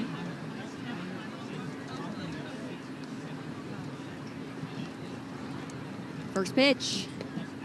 Nori takes a strike at the bottom of the zone with the sinker. He's struck out twice today in the first and the fourth. Sea Dogs infield shifted to the pull side. That's the right side of the infield against the lefty Nori, the 0-1. Grounded up the middle, gloved by Arias. He steps on second, and that is the inning. The Sea Dogs give up a base runner on a walk, but otherwise come through cleanly as they keep their 1-0 lead on to the bottom of the 6th on the Sea Dogs Radio Network, presented by... Hello. Hi. Bobby. Hi, Bobby. How are you doing? Great. I'm so excited to talk to you about Play Ball and specifically Play Ball Weekend this year. Hey, when's Play Ball Weekend? 6-7. Hey, when's Play Ball Weekend? 6-7. You guys, Play Ball Weekend? 6-7. Bobby, it's okay. I think I got it. It's gonna be June 7th. Oh, yeah, that's right. June 5th through June 7th, Play Ball Weekend. So without further ado, snap on your time goggles and prepare to zoom 1,000 years into the future. The D-backs are still the D-backs, though now they're represented by a robotic techno-snake, and the Cubs have embraced their future amongst the stars, now being represented by Ursa Major. Minneapolis was the first to establish relations with our extraterrestrial friends. The Rays are the cosmic rays flying through space in their Devil Ray-shaped spacecraft. I'm Jonathan Mayo, and for more than 20 years, I've traced the path of baseball's rising stars, navigating the back roads of the national pastime and basking in the glow of small-town America's spirit, where the team is woven into the fabric of everyday life, where it's more than just a game. It's a celebration of the people, the traditions, and the culture that give these places their soul. This is Grassroots. Payments for 90 days. Hurry in.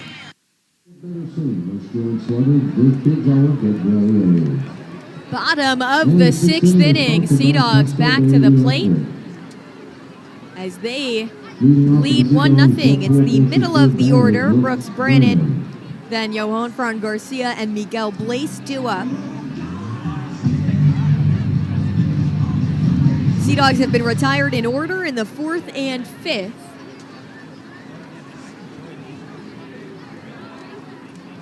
First pitch to Brannon is high and inside as Adam Seminaris is back out there for another inning of work.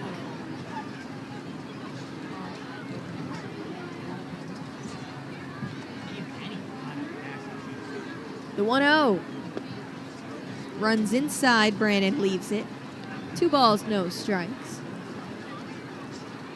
Brooks Brannon was drafted out of high school by the Red Sox in 2022, so he's just 22 years old. The 2-0 is called a strike, bottom of the zone on the outside half. Comes out of Randleman High School in North Carolina. He was known for the power in his bat.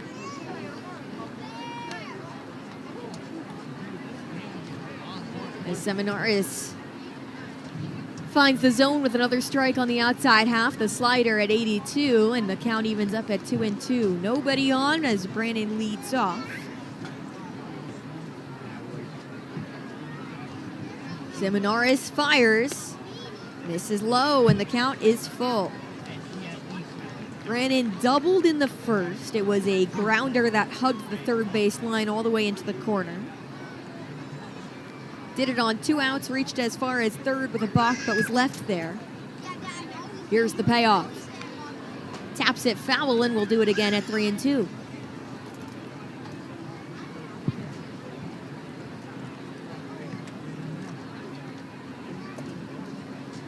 Brannon has 6 multi-hit games this season, all in May. Last one coming on the 16th against Hartford.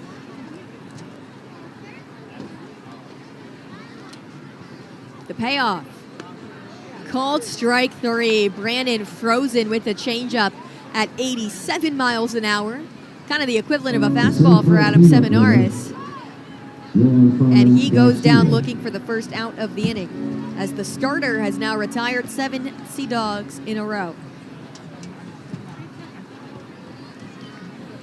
Brings up another power hitter, Johan Fran Garcia, brother of former Sea Dog Josinkson Garcia. First pitch, he goes after it, 75 miles an hour, taps it foul, strike one.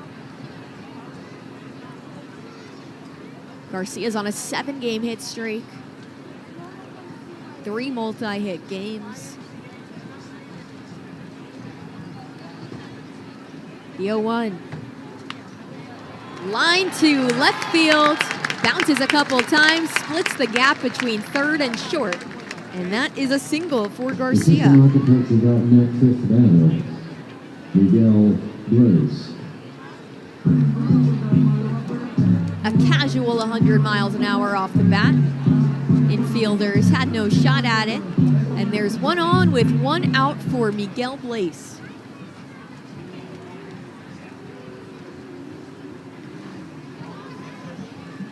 Blaze 0 for 2 today with a line out and a pop out. Seminares sends a first pitch strike taken by Blaze.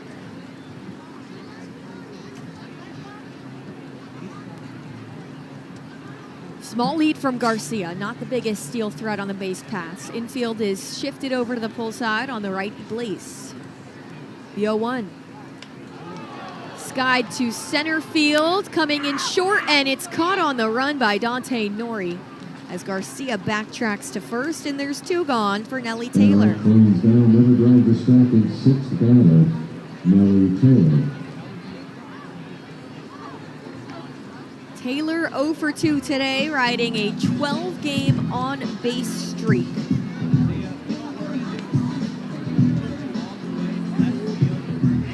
Every at-bat for Taylor, it feels like, goes to 6, 7, 8, 9 pitches. He stands up there and battles. His eye has developed so much through the season, his confidence as well. First pitch takes outside for ball 1.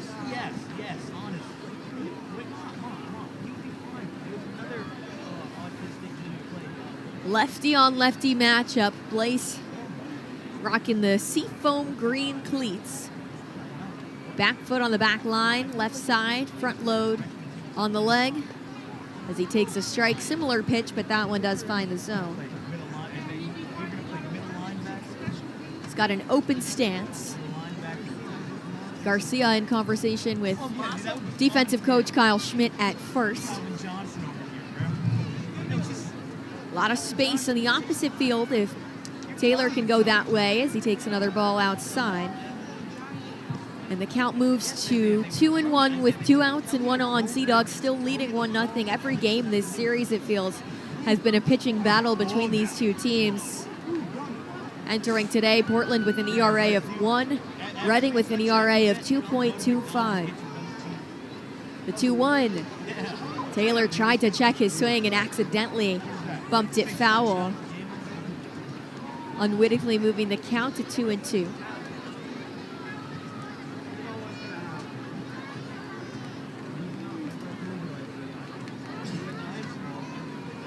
Escobar, the lone defender on the left half of the infield. As Taylor takes his time, takes a practice cut, now digs back in.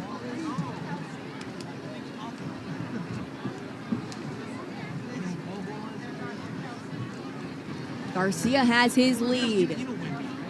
The 2-2. Crushed to right field, on a line, and it drops. Garcia rounding second. He's heading to third as Taylor stops at first, and it's a 2-out single for the center fielder.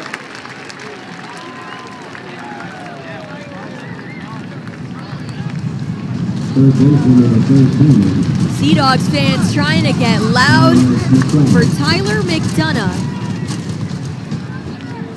as they look for their first hit with a runner in scoring position today. Runners on the corners, 2 out. McDonough, the switch hitter, facing off against Seminares for the 3rd time today. First pitch. Taken high, called a strike. It's 0-1.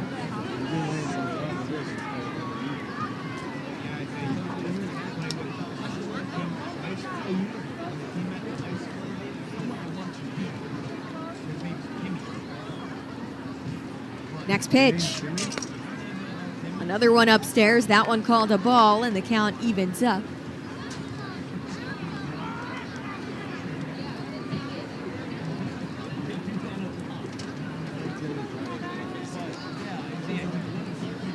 The lefty checks his lead runner on third. Garcia, Taylor on first. Here's the 1-1. Runs in on the batter as McDonough moves ahead 2-1.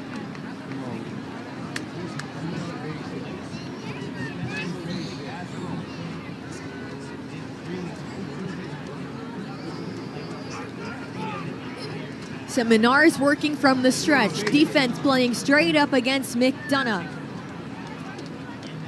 As he throws a pickoff towards first. More of a reset than anything. Taylor really wasn't threatened at all.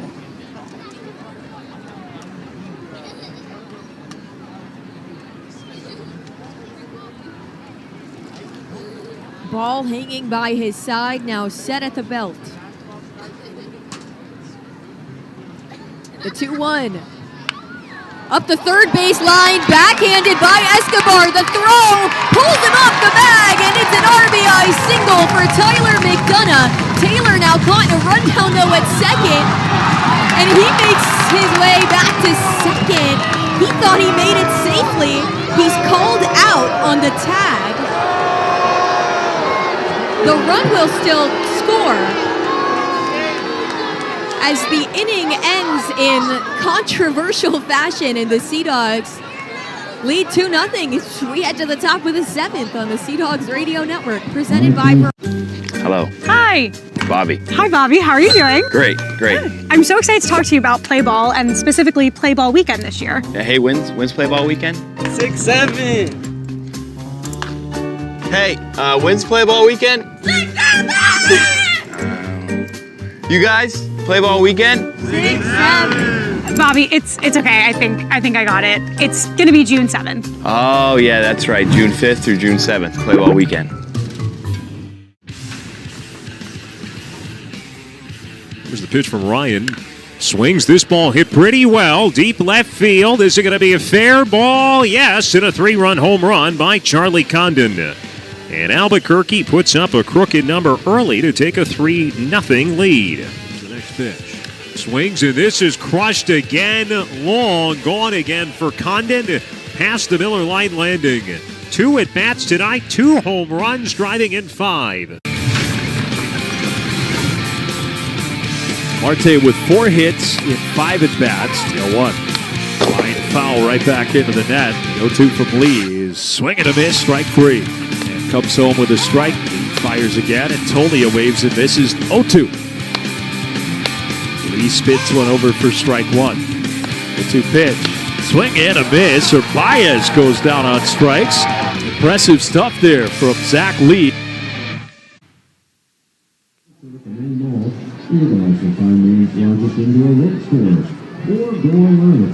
Top of the 7th inning, the Sea Dogs doubled up their lead. It's 2-0. With more on the play-by-play, here is Emma Tiedemann. Thank you so much, Perry. And Portland turns to the bullpen. The right-hander Joe Vigatsky takes over for Dalton Rogers. Rogers only allowing a pair of base runners. Issued a leadoff walk in the top of the 6th. And Vigatsky takes over. Portland leading 2-0. Dylan Campbell in on the right side in the first pitch. Called strike from the high and inside corner.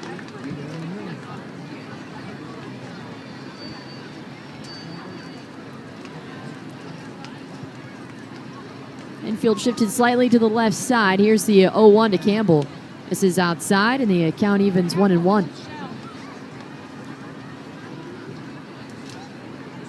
Vigatsky 1-1 record with a 4.58 ERA and 8 appearances, all out of the bullpen for Portland this year.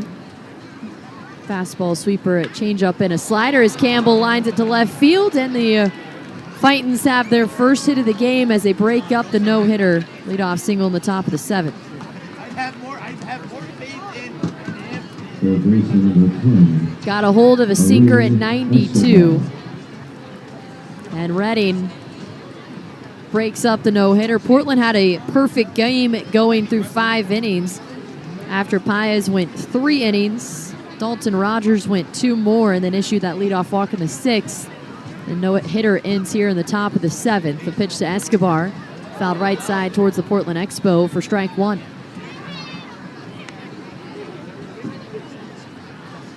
Escobar with a ground out and a fly out so far this afternoon. The penultimate game of the 6-game series between Portland and Reading.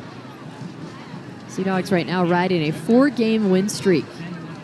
The 0-1 misses outside and the count evens 1-1.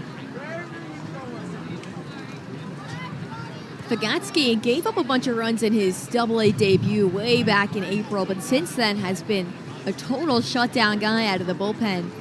Just 1 earned run given up in his last 5 outings, 14 innings of work.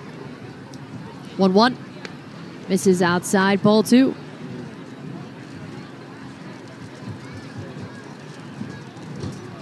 And he pitched earlier this week against Reading, tossed 2 shutout innings, earning the hold, and then got the winning decision against Hartford last week with 3 innings of shutout work out of the bullpen. Only allowed 1 hit as the runner is off. Pitch is fouled straight back by Escobar, and the count stays even at 2 balls and 2 strikes. 17 strikeouts in his last 14 innings.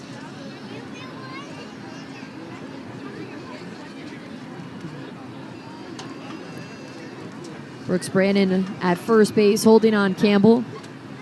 5 for 10 in stolen base attempts this season. The 2-2. High and inside, ball 3. Another fastball from Vagatsky.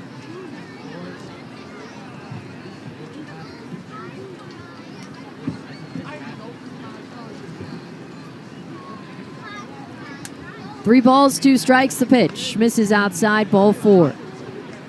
Escobar draws the walk, and now the Reading Fightin' Phils have the tying run at first and the go-ahead run at the plate in Austin Murr. Austin Murr. Murr 0 for 2 with a fly out and a strikeout. His time is called, and the catcher Baez heads out to chat with Vagatsky. I settle him down a little bit here in the top of the 7th. Back-to-back base runners and a 2-0 game. And Murr, the cleanup batter, 0 for 2 today, but batting .292 on the year. Had a very loud fly out his first time at the plate to deep center field. Stanson on the left side, and the first pitch misses low for ball 1.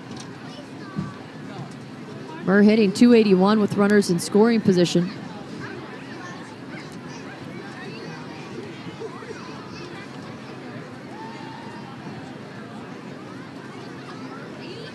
Vagatsky glances back to second, the 1-0. It's hit high to center field. Taylor moves to his right, shuffles over and makes the catch. Not hit deep enough for Campbell to attempt to move to third, so it holds the runners. Here comes Raylan Heredia, and now a possibility of a double play to end the inning if Vagatsky can induce a ground ball. 2 on and 1 away in the top of the 7th.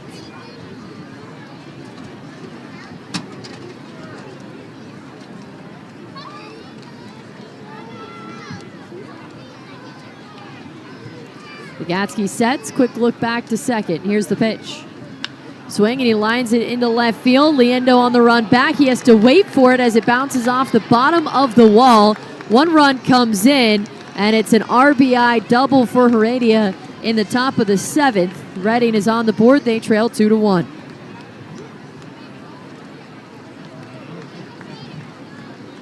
Designated hitter number 18, Alex Benellis. That is the 17th double of the year for Heredia. Now the tying run is 90 feet away. And Escobar at third. Here's Alex Benellis. First pitch. Bounces in front of the plate, and a good stop by Nate Baez, holding the runners at bay. Pinellas 0 for 2 with a pair of strikeouts, but has 31 RBI on the year to go along with 10 home runs. Huge threat in this situation. 1-0. This is high and outside, ball 2. Sea Dogs infield playing in. Will do anything to protect the plate in this situation. First time they've been challenged all day on the defensive end of things. Bagatsky kicks the 2-0, misses outside, ball 3. Another fastball.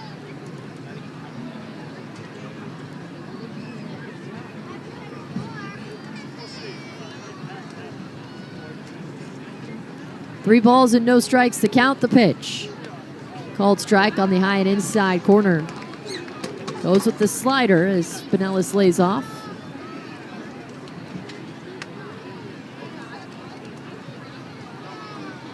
Three balls and one strike to count. And the pitch. Check swing and Pinellas tips it foul. Count goes full.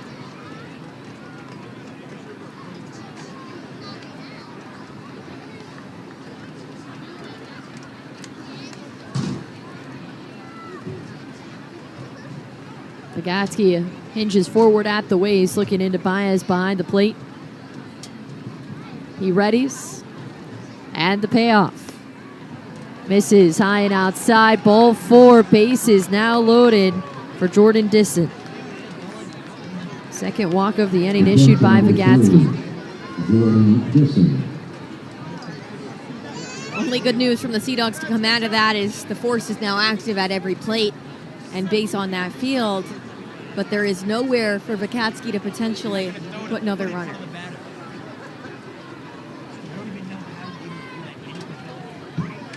First pitch to Disson is a called strike on the inside part of the plate.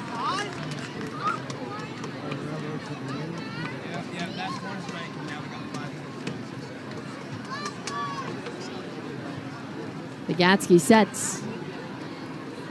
0-1. Check swing, foul ball, first base side for strike 2. And Bagatsky now ahead in the count. Really for the first time in this inning. He's coming in out of the bullpen.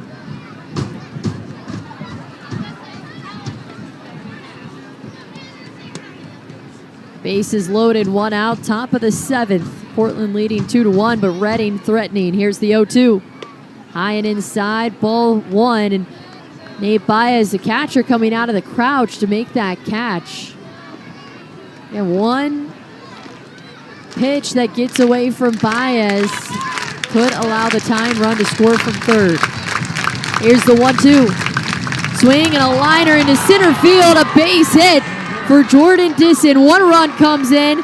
Here comes the second. It's a 2-run single, and Reading takes the 3-2 lead in the top of the 7th. Shortstop number 16, Bryson Ware. It's the first time that Reading has led the Sea Dogs in this series. It's impossible to hold the team's offense quiet for that long. 5 games is what it took to take this 1-run lead. And as Jordan Disson was going down the first base line, he was getting his dugout hyped up.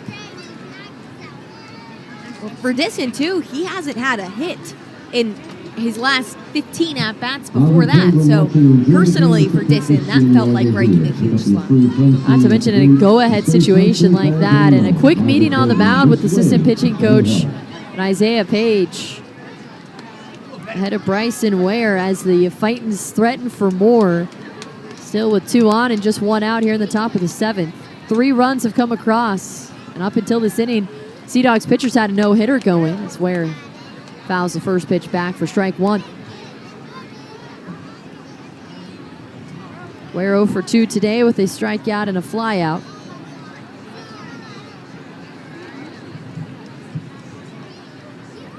Bagatsky comes set. 0-1.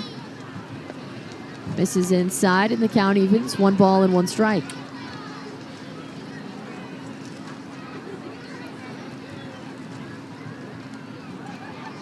Bryson Ware drafted in the 8th round out of Auburn in 2023. 1-1. Inside at the hands, he backs off. Takes ball 2.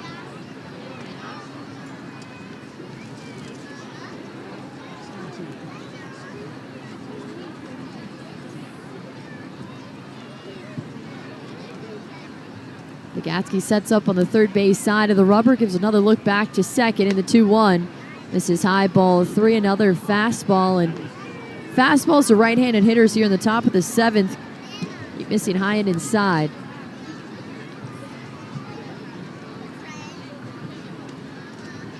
Gatsky sets the 3-1.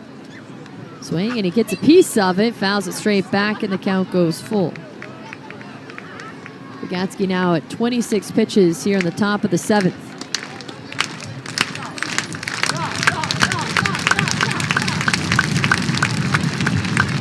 Jordan Disson at first, Alex Benelis at second. And the payoff. Swing and a high fly ball, deep left field. Liendo on the warning track. He turns, and it's over the scoreboard. Bryson Ware, a 3-run blast. His 8th home run of the season. And Reading adds to their lead 6-2 in the top of the 7th.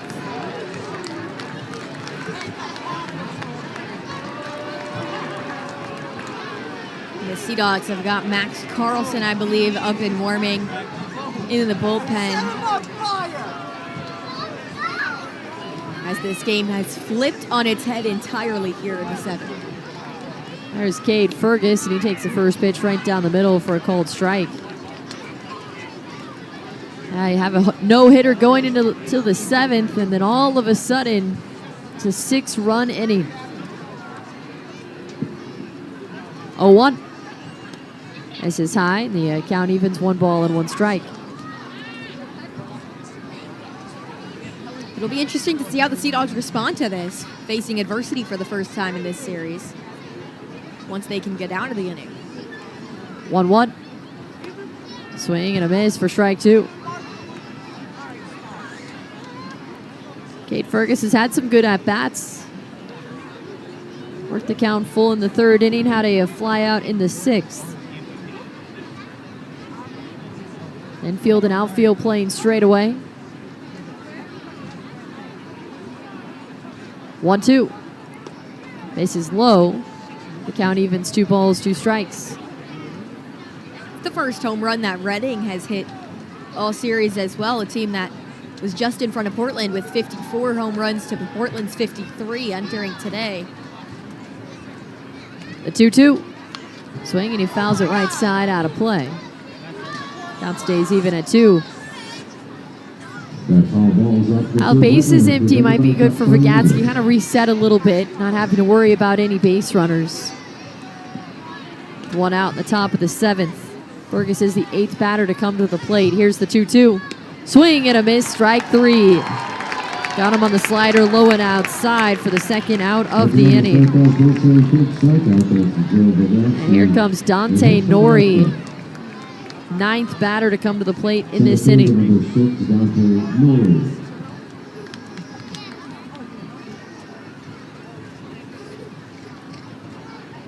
Nori stands in on the left side. The first pitch misses outside for ball 1.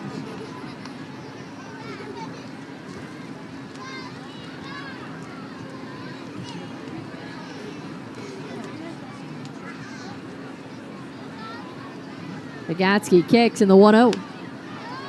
Pops it up down the left field line, and that's a fair ball. It bounces on the warning track and out of play. So Nori reaches second as the Fightins have now batted around the order. Dylan Campbell coming to the plate. And that one was just put in no man's land between Aubrey Liendo, the left fielder, Tyler McDonough, the third baseman. And here comes Kyle Sisela out of the dugout. That will be all for Joe Vygotsky.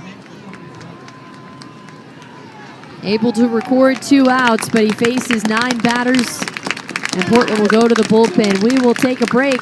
New pitcher comes out. Sea Dogs trailing 6-2 behind Reading on the Sea Dogs Radio Network, presented by Verizon. Hello. Hi. Bobby. Hi, Bobby. How are you doing? Great. I'm so excited to talk to you about play ball and specifically play ball weekend this year. Hey, when's play ball weekend? 6-7. Hey, when's play ball weekend? 6-7. You guys, play ball weekend? 6-7. Bobby, it's okay. I think I got it. It's gonna be June 7th. Oh, yeah, that's right. June 5th through June 7th, play ball weekend.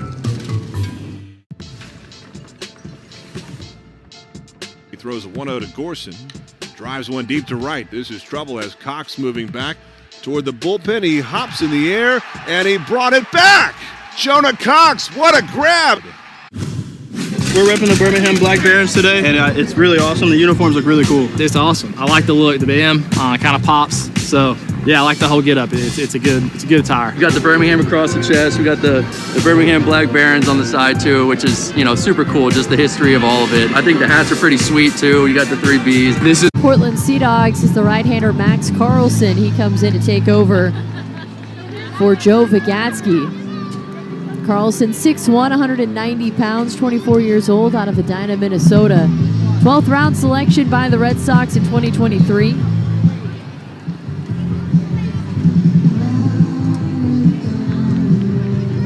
They will face Dylan Campbell after the Titans have already batted around in this order. Campbell led this inning off with a single.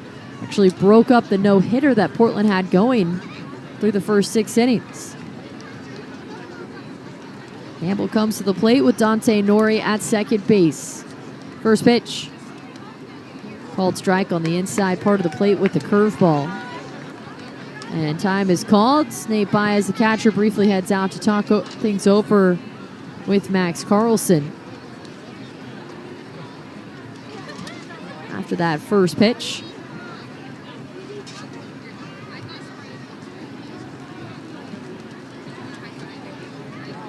Nori tagging at second.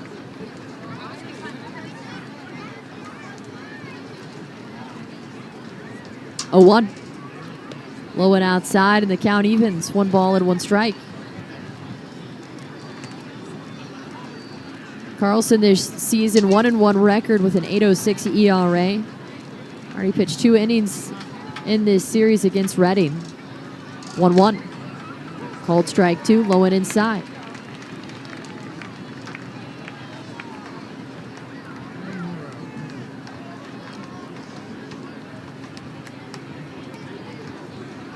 Time is called as Campbell steps out.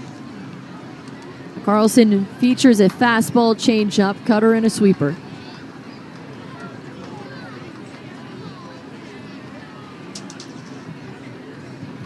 One, 2.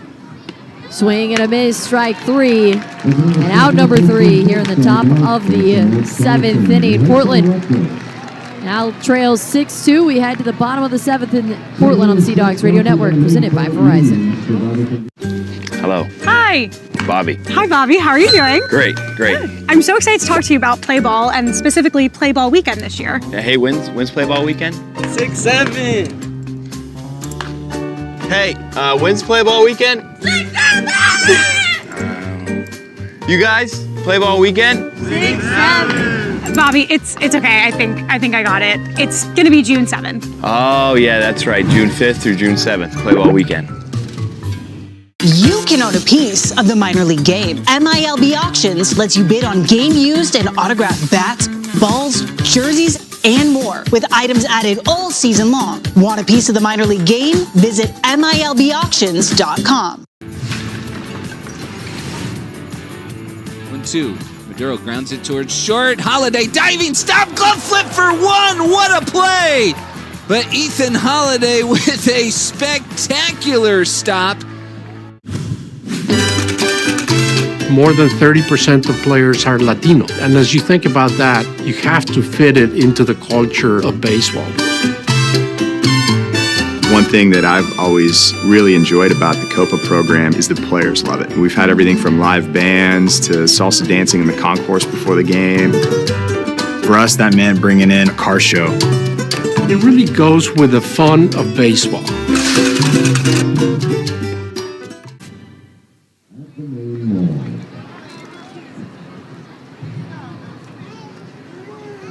Bottom of the 7th inning back in Portland, and the Fightin' Phils go to the bullpen. It is a right-hander, Colin Palouse, 27 years old, out of Middletown, Delaware. Played collegiately at Wake Forest and signed as a free agent with Philadelphia in 2025. Has some good run support now as Reading leads Portland 6-2 after the Fightins put up 6 runs in the top of the 7th. First pitch to Caden Rose, misses high and inside for ball 1.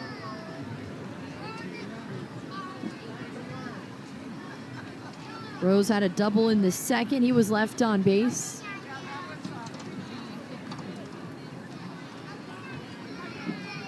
Palouse kicks the 1-0. Called strike on the low and outside corner.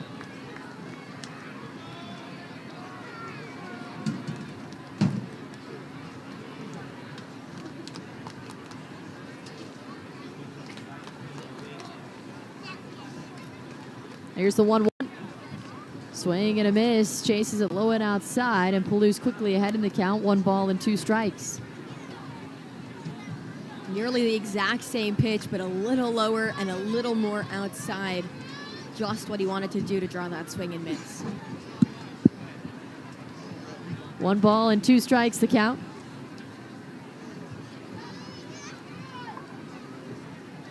The pitch goes low and in and just misses. The count evens 2-2.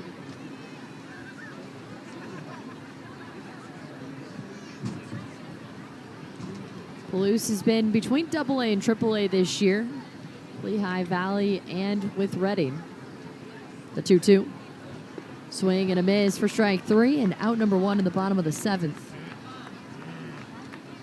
Here comes Abram Liendo. 51, Abram Liendo.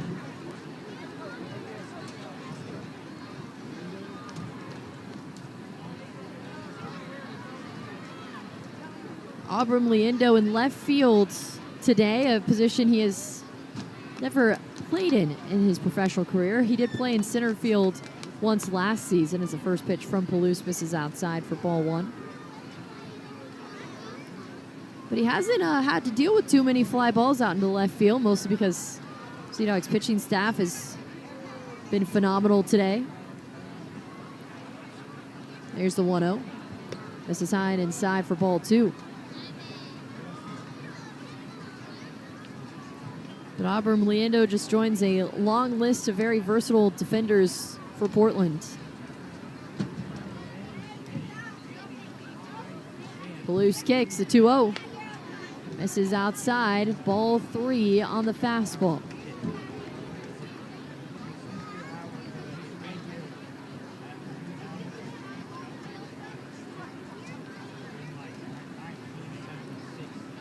Palouse fires the 3-0 right down the middle, a called strike.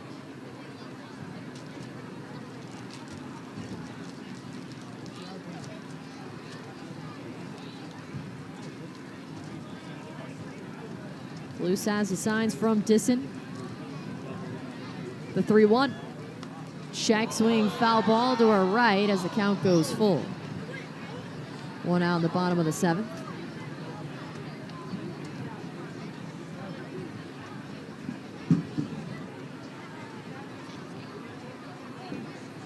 Time is called and Liendo steps out. Now, Palouse originally was drafted by Oakland in 2019. Made it as high as AAA in their system with Las Vegas. He kicks and fires a 3-2, and it's fouled back. Count stays full.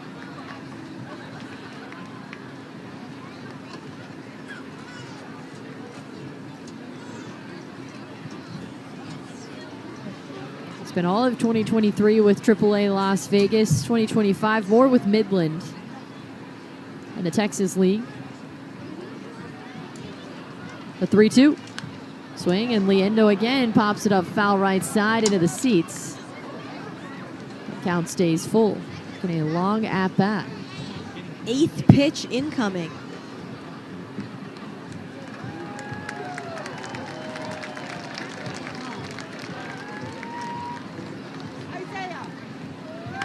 Here's the 3-2, and it's lined to the shortstop Ware.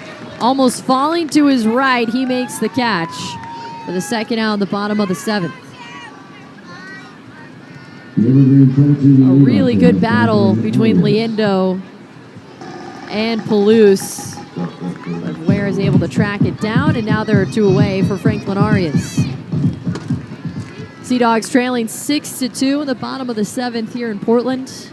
In front of another sold-out crowd here at Delta Dental Park. Here's the first pitch. This is low for ball 1.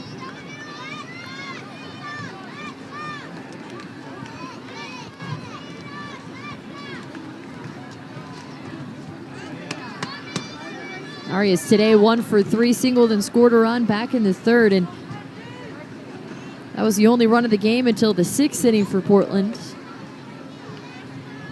A 1-0. Curveball misses high and inside for ball 2. And they had that 2-0 lead until the top of the 7th when Ready scored all 6 of their runs in the top of the 7th.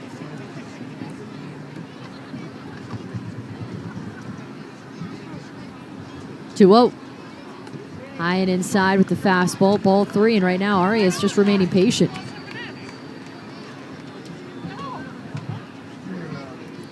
Taps the bat on the plate as Palouse comes set at the waist. 3-0. Swing, and Arias drills it left field. Way back. Long gone. Franklin Arias. His 3rd home run and his last 2 games. He touches them all for his 11th homer of the year. Not a single person in the outfield even took a step once they heard the sound of that bat hit that ball. Arias, it's amazing how he just builds on himself. The second he sees one go, they just keep on coming. That was 105 off the bat over the main monster in left field. Rejuvenating this crowd here in Portland. Here is Nate Baez. Stands in on the right side.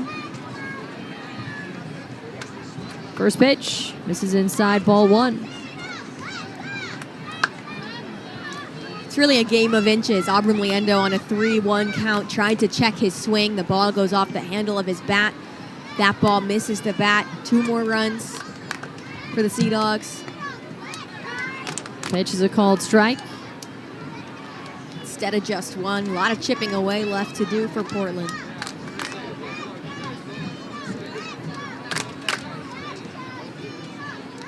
But it gives them hope. And now that's one way to energize a stadium as Baez puts it to left of the mound. Escobar tries to barehand it, can't come up with it. It's another hit for Portland here in the bottom of the 7th.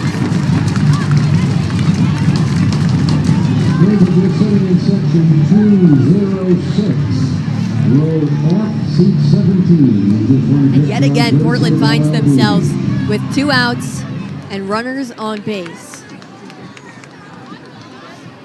And here is Brooks Brannon as time is called.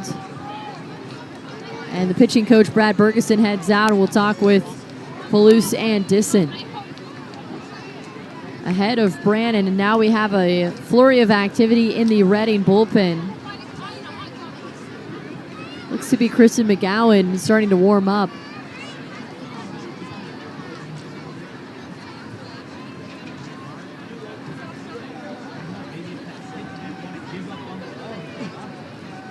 Right-hander starting to throw, and Palouse here with 2 outs. And the bottom of the 7th looked like he was going to be cruising a little bit.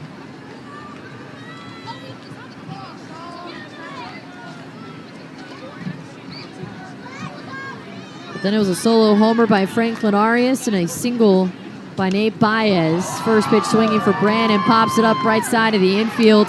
Murr under it, makes the catch, and the inning comes to an end.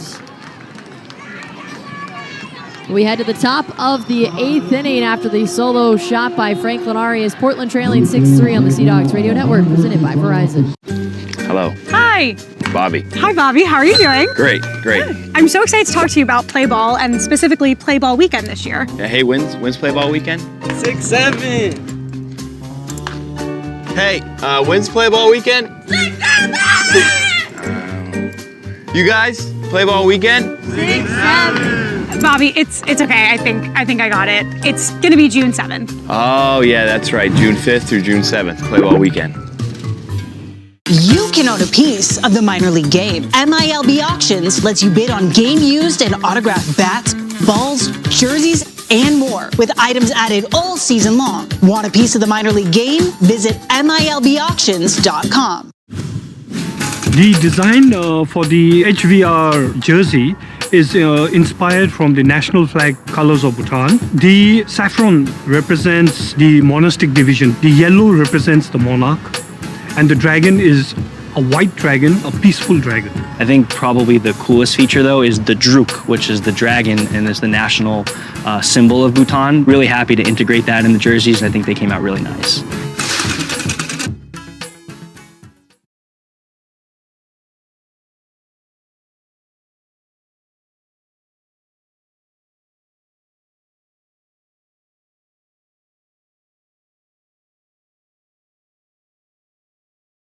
KeyBank opens doors.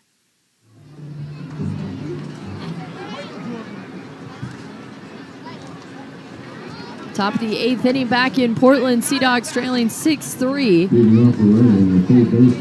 Franklin Arias having himself another multi-hit day. Max Carlson on the mound for another inning of work. And Arun Escobar stands in on the right side. First pitch. Lines it hard down the right field line and foul for strike one.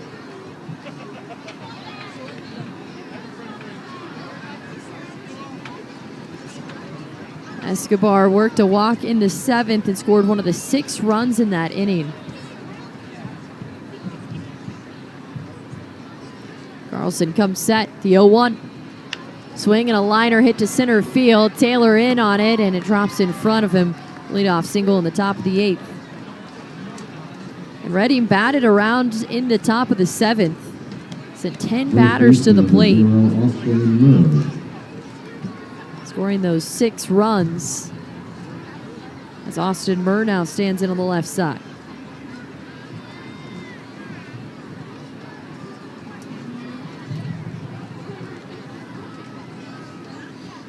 First pitch. This is inside for ball 1. They did it with 3 for 5 hitting with runners in scoring position today. Portland 1 for 5 and have left 6 on base.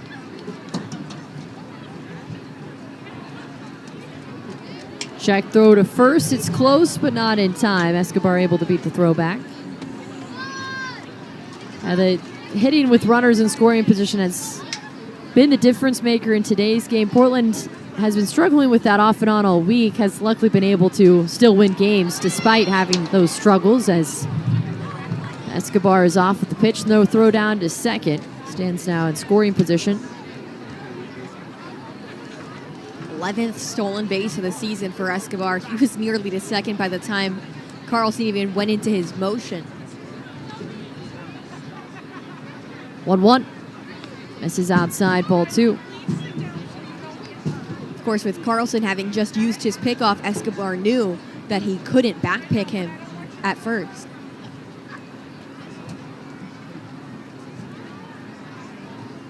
Right-hander kicks and fires the 2-1. Called strike, high and inside, and the count evens 2-2.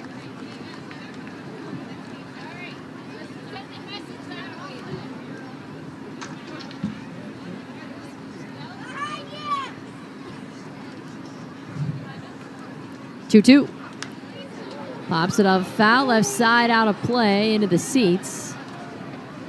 Count stays even. Franklin Arias at shortstop, playing almost directly behind second base. Tyler McDonough, just about the lone infielder on the left side. 2-2. High and away, ball 3.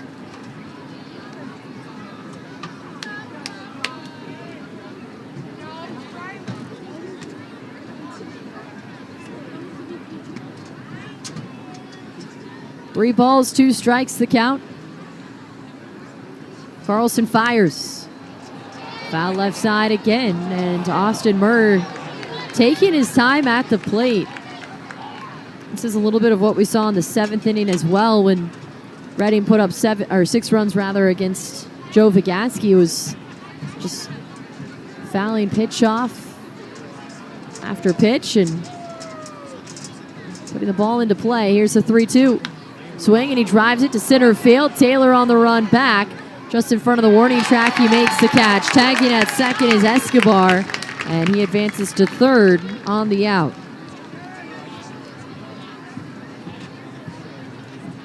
That was the 8th pitch of the at-bat by Austin Murr. Now Raylan Heredia comes to the plate.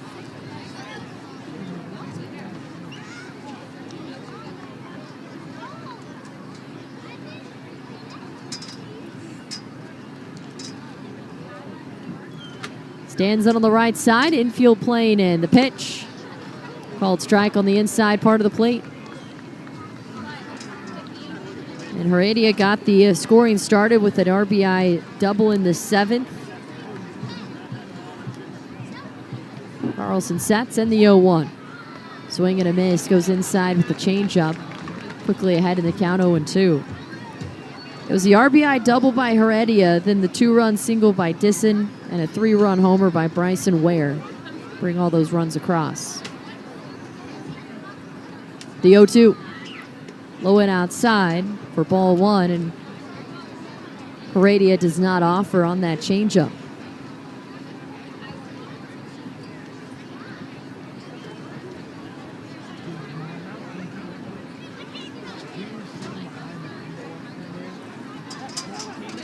Carlson sets. The 1-2. Swing, and he taps it in front of the plate. Carlson bare hands, throws to first. It's in time. And Escobar does not take off for the plate. So a little bit of a different situation than Portland was in whenever they had Baez caught in a rundown with Garcia in that situation as the batter. And here the Fightins keep the runner at third, and now there are 2 away for Alex Binelas. Good communication as well between Baez and Carlson. It was Baez. First pitch is a check swing. He went around for strike 1. Who was keeping an eye on the runner at third and encouraged Carlson to throw down to first.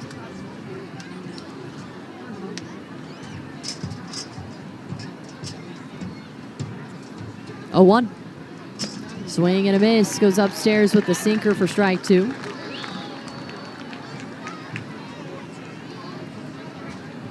Binelas 0 for 2 with a pair of strikeouts and a walk today.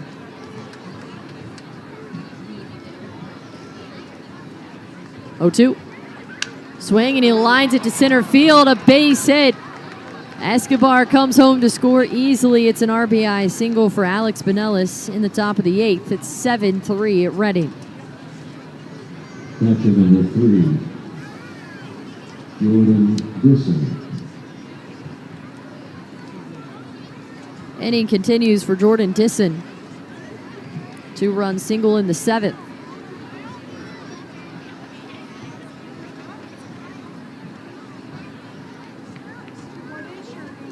Carlson sets and the pitch. Called strike on the high and inside corner.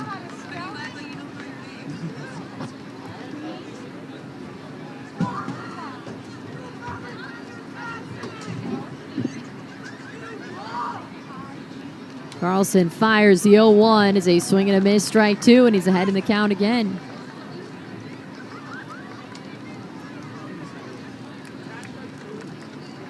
Brandon holding on Binelas at first.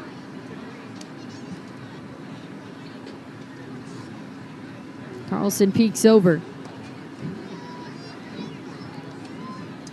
The 0-2. Just misses a little bit low for ball 1. I think Carlson thought that was probably strike 3. But instead he will throw another pitch to Jordan Disson. Disson broke up the perfect game in the 6th inning and then drove home a pair of runs in the 7th. Pitch misses high and the count evens 2-2.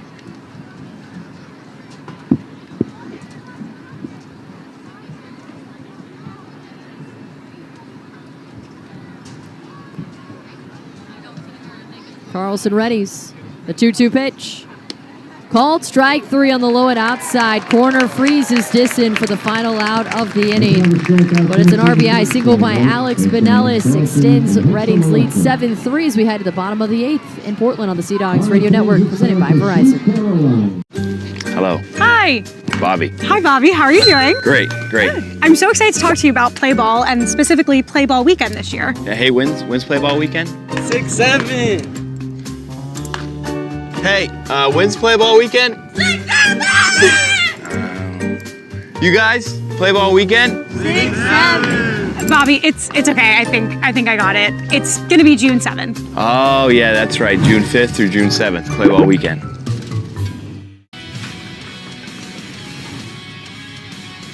We go to the top of the 7th inning in a game that has flown by. Well, we're on immaculate inning watch now. It's 6 pitches, 6 strikes, 2 Ks for Dirk. Dirk is not messing around here. Pitch away from joining him here in the top of the 7th. His 0-2 is swung on and missed. Strike 3, and the 7th inning for Hayden Dirk is immaculate. Swing, and this one out towards left. It gets down, and Jace Bowen has a 1-out single. 2-2. Swing, and it's lofted out towards left. Taylor jogging around third base as Bowen will stop at second base. 1-1. Davis drifting back at the wall. He turns. It's gone. As he gets the triple in the 8th inning. Jace Bowen has hit for the cycle. Business. Bottom of the 8th inning back in Portland. Sea Dogs trailing 7-3 behind the Reading Fightin' Phils after Reading added another run in the top of the inning after an RBI single by Alex Binelas. And the Reading Fightin' Phils go to the bullpen. The right-hander and Christian McGowan. McGowan, 6 foot, 205 pounds, 26 years old, out of Denison, Texas. 7th round selection in the 2021 draft by the Phillies. It'll be 4, 5, and 6-2 up for the Sea Dogs with Johanfran Garcia to lead things off. Singled in his last at-bat and scored a run. McGowan kicks and delivers. First pitch, swing, and it's coming back just in front of the booth here in front of us. I think Perry's learned her lesson. You were first to move out of the way. I ran. Fouls it back again into the netting, though, this time for strike 2. Everyone's all right down there, though.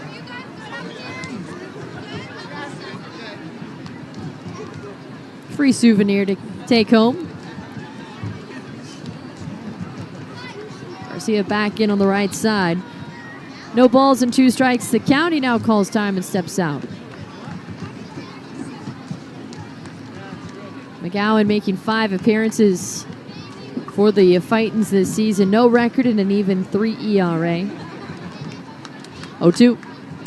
Swing, and he drives it left center field. Nori sprinting over, but it drops in for another base hit for Johanfran Garcia. He leads off the bottom of the 8th. Here is Miguel Blaze.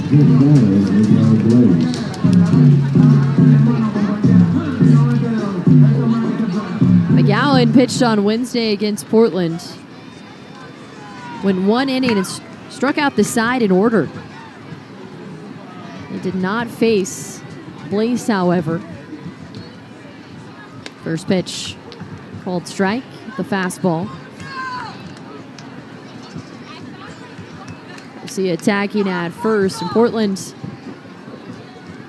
trailing 7-3, but got some life injected into the lineup a little bit after the Franklin Arias home run. The 0-1 misses low and outside, the count evens.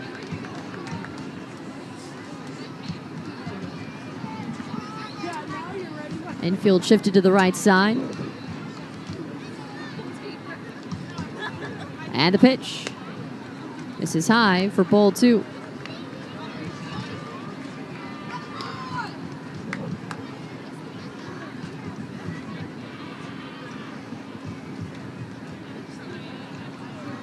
Right-hander readies the 2-1 to Blaze. Swing and a miss.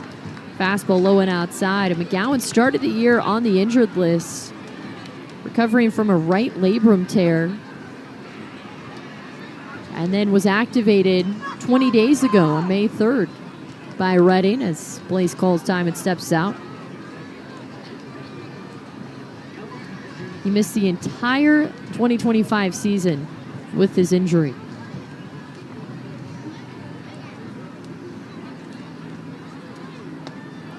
The 2-2 is a swing and a miss for strike 3. Out number 1 in the bottom of the 8th inning. First strikeout by McGowan. Brings up Nelly Taylor, the center fielder. Nelly Taylor.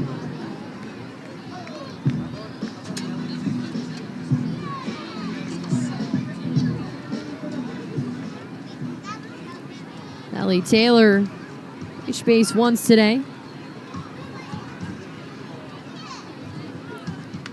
First pitch swinging and sends it foul into the seats for strike 1. Taylor singled back in the 6th. You see that batting average just continue to climb these last couple of weeks. Gowan sets the 0-1. Misses outside with the sinker. The count evens 1-1.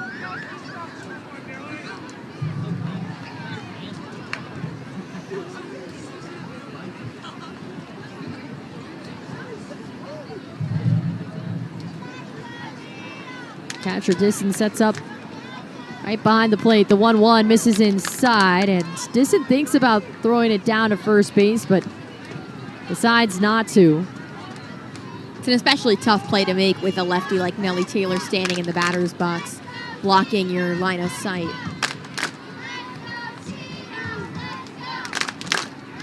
The 2-1. This is high and outside, ball 3. On front, Garcia over at first.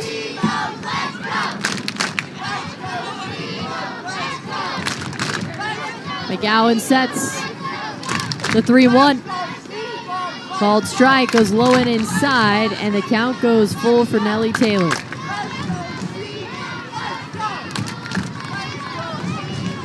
Runner at first and 1 away in the bottom of the 8th. Portland trailing 7-3. Time is called, and Taylor steps out.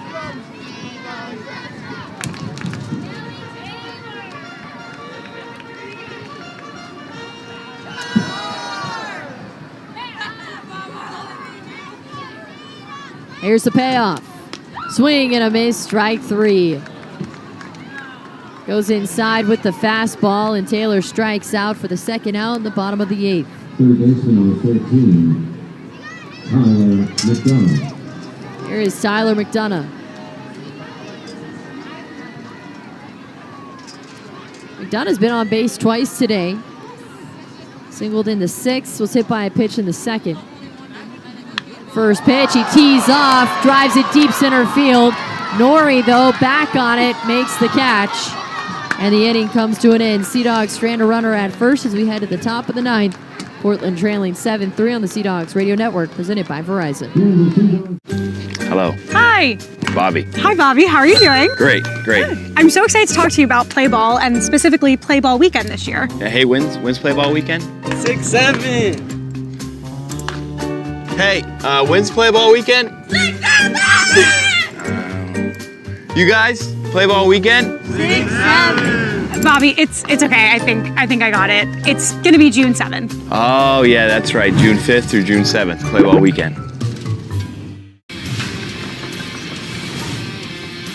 Dorsey back in his windup and deals the 1-1. This one lined into right field on the run. Ragsdale can't get there. It's going to be a double for short. And the pitch. A ground ball through the middle, a base hit. And the pitch. Swinging a drive, deep right field, back at the wall. This is trouble, and it's gone. There's a line drive to right center field for Pete. And Pete is going to cruise for third, and this is going to be a cycle for Ty Pete. You can own a piece of the minor league game. MILB Auctions lets you bid on game used and autographed bats, balls, jerseys, and more, with items added all season long. Want a piece of the minor league game? Visit MILBauctions.com. giving up Josh Naylor, who was on an expiring deal. Oh, that was nasty. A sweeper and a sword on Brock Rodden. Now.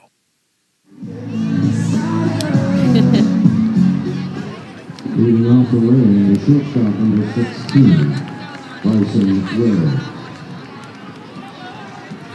Top of the ninth inning back in Portland. Sea Dogs trailing 7-3 behind the Reading Fightin' Phils. The 8-9-1 due up in the lineup against the right-hander and Max Carlson. Bryson Ware stands in on the right side. The first pitch. Swing and a miss for strike one. Reading with 7 runs on 7 hits. 2 errors in the field. Actually, both of those errors were committed in one play in the third inning. The 0-1. Swing and he lines it to left field. Liendo waits on it. He makes the catch. First down the top of the ninth. Portland with 3 runs on 10 hits. No errors. As Cade Fergus comes to the plate. Fergus 0 for 3 today. Ground out, fly out, and a strikeout.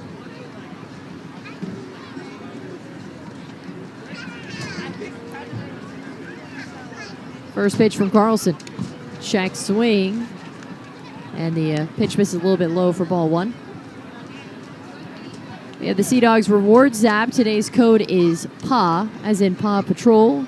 P-A-W. Enter it into your points for today. Here's the 1-0 to Fergus. Called strike, and the count evens 1 ball and 1 strike. We'll have the series finale tomorrow, 1 o'clock first pitch. Kids get to run the bases post-game as the 1-1 is waved out and missed for strike 2.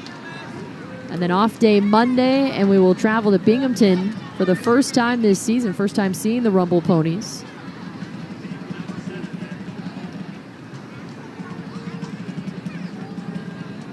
Carlson readies.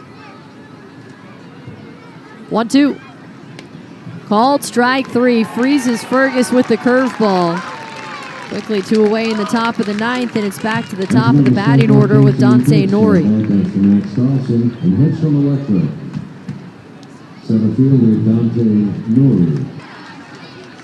Infield shifted to the right side against the left-handed hitting Nori. The 0-1. Swing, and he lines it to center field. That's another base hit.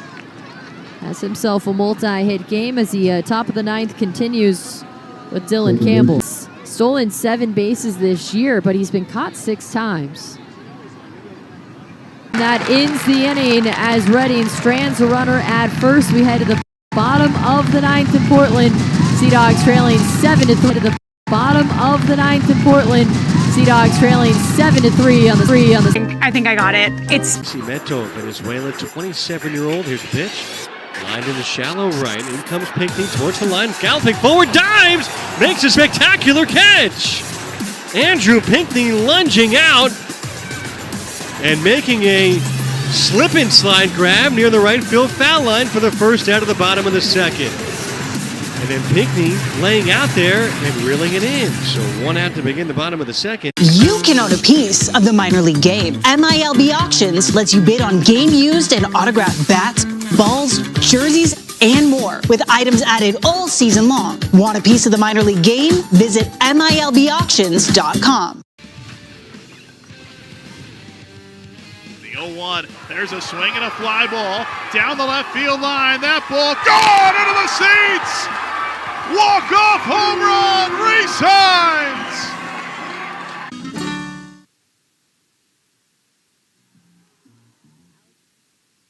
For the Reading Fightin' Phils to close things out here in the bottom of the ninth inning. Beautiful day in Portland, Maine, as the Sea Dogs trail 7-3. Behind the Fightins, and for Portland it will be 8-9-1 in the lineup. Caden Rose leading things off against the new pitcher and Alex McFarland.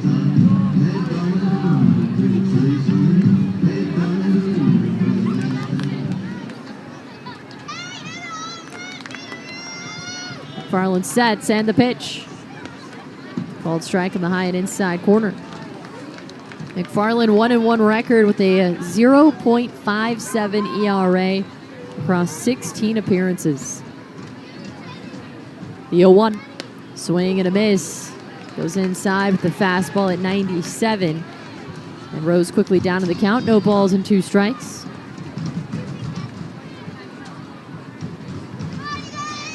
Oh-2. Swing and Rose gets a piece of it. Rolls it foul.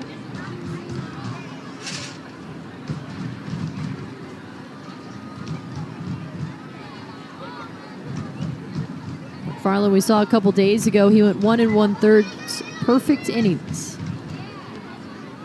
0-2. Just misses inside, ball 1. He's not allowed a earned run in his last 5 outings. Has 6 strikeouts during that time.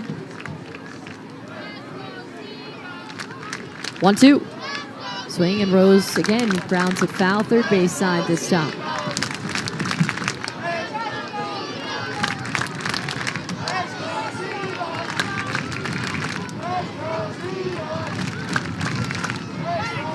One ball, 2 strikes to count. And the pitch. Check swing, they appeal, and he went around for strike 3. Caden Rose not in agreement with that, and neither are the Sea Dogs fans in attendance. Rose goes down on strikes for the first out in the bottom of the 9th.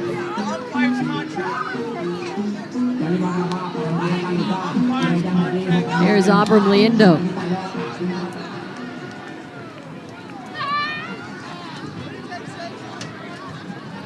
Liendo 0 for 3 today as he stands in on the right side. The pitch. Swing and a miss for strike 1.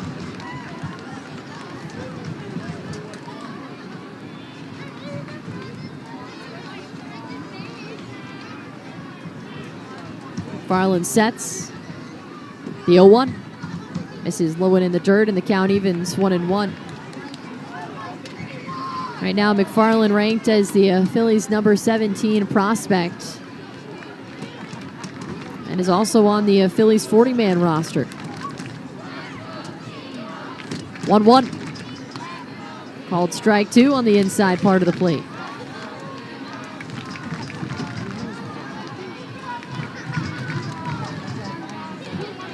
Time is called and Liendo steps out.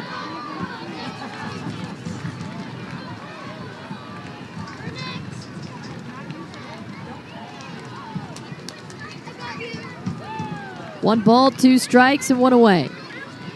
The pitch. Swing, and Liendo lines it down the right field line. A base hit.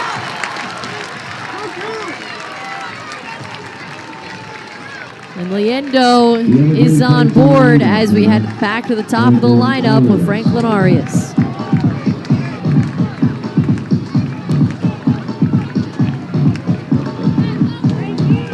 Arias, a multi-hit game. He has scored 2 out of the 3 runs for Portland today.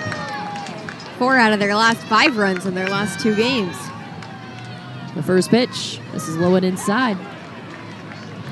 Homered in his last at-bat. Has 3 homers in his last 2 games. Now 11 on the year. The pitch. Check swing. He went around for strike 1, and the count evens 1-1. Helen Keller would make a better umpire. McFarland glances over to first. 1-1. Bounces in front of the plate, and Disson able to block the ball and hold Liendo at first.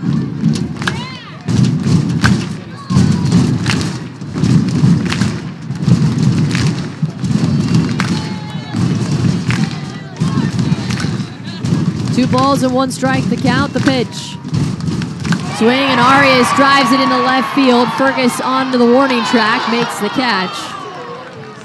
And the Sea Dogs down to their final out in the bottom of the 9th inning. Here comes Nate Baez. And Arias made contact with that fastball at 97.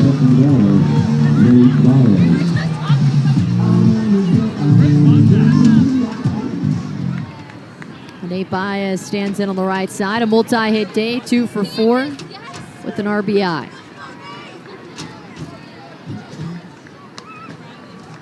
First pitch misses low and outside for ball 1.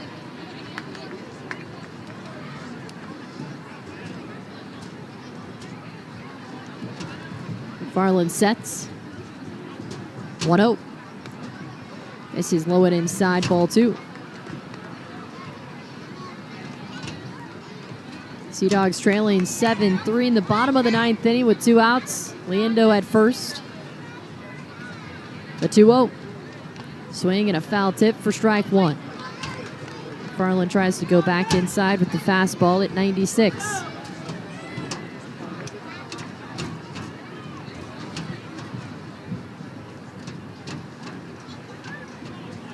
Two 1. Swing and a foul tip again with another fastball at 98 that time. And Portland down to their final strike here in the bottom of the 9th inning.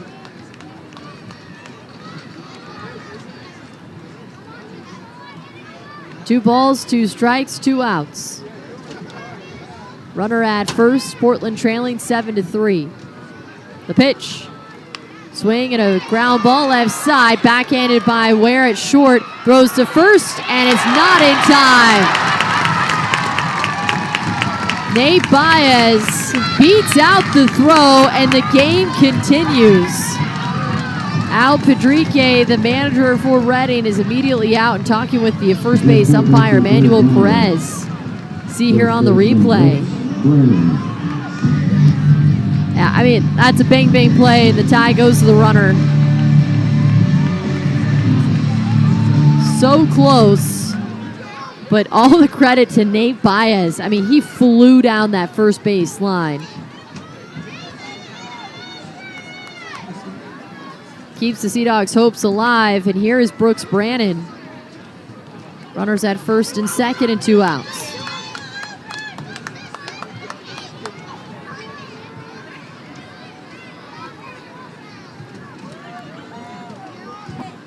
McFarland sets. The pitch. Broken bat, 1 hopper to the third baseman. Escobar fires across to first, and that does it. Sea Dogs lose today 7-3 to the Reading Fightin' Phils after Brannon grounds out to end the ball game. Sea Dogs suffer their first loss of the week to Reading. We'll take a break, and Perry Kitai will have your post-game show on the other side of it. Sea Dogs lose today 7-3 to Reading on the Sea Dogs Radio Network, presented by Verizon.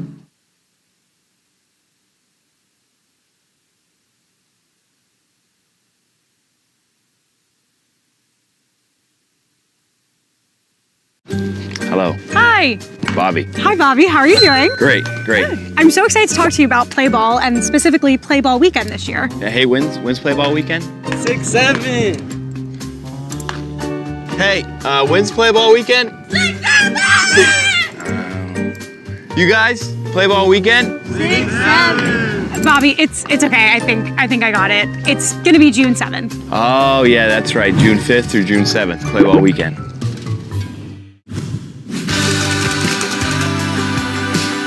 Each year now we have a contest for our patients that they can design the jersey that's worn by the players this evening. We do a jersey auction. The proceeds are raised to benefit Children's Hospital, and they have a chance to meet the players who wore the jerseys, get them autographed. We always talk about not playing for the name on the back, but when you feel like you're really playing for something and you're representing a community, it means a lot. I'm Jonathan Mayo, and for more than 20 years, I've traced the path of baseball's rising stars, navigating the back roads of the national pastime and basking in the glow of small-town America's spirit, where the team is woven into the fabric of everyday life, where it's more than just a game. It's a celebration of the people, the traditions, and the culture that give these places their soul. This is Grassroots.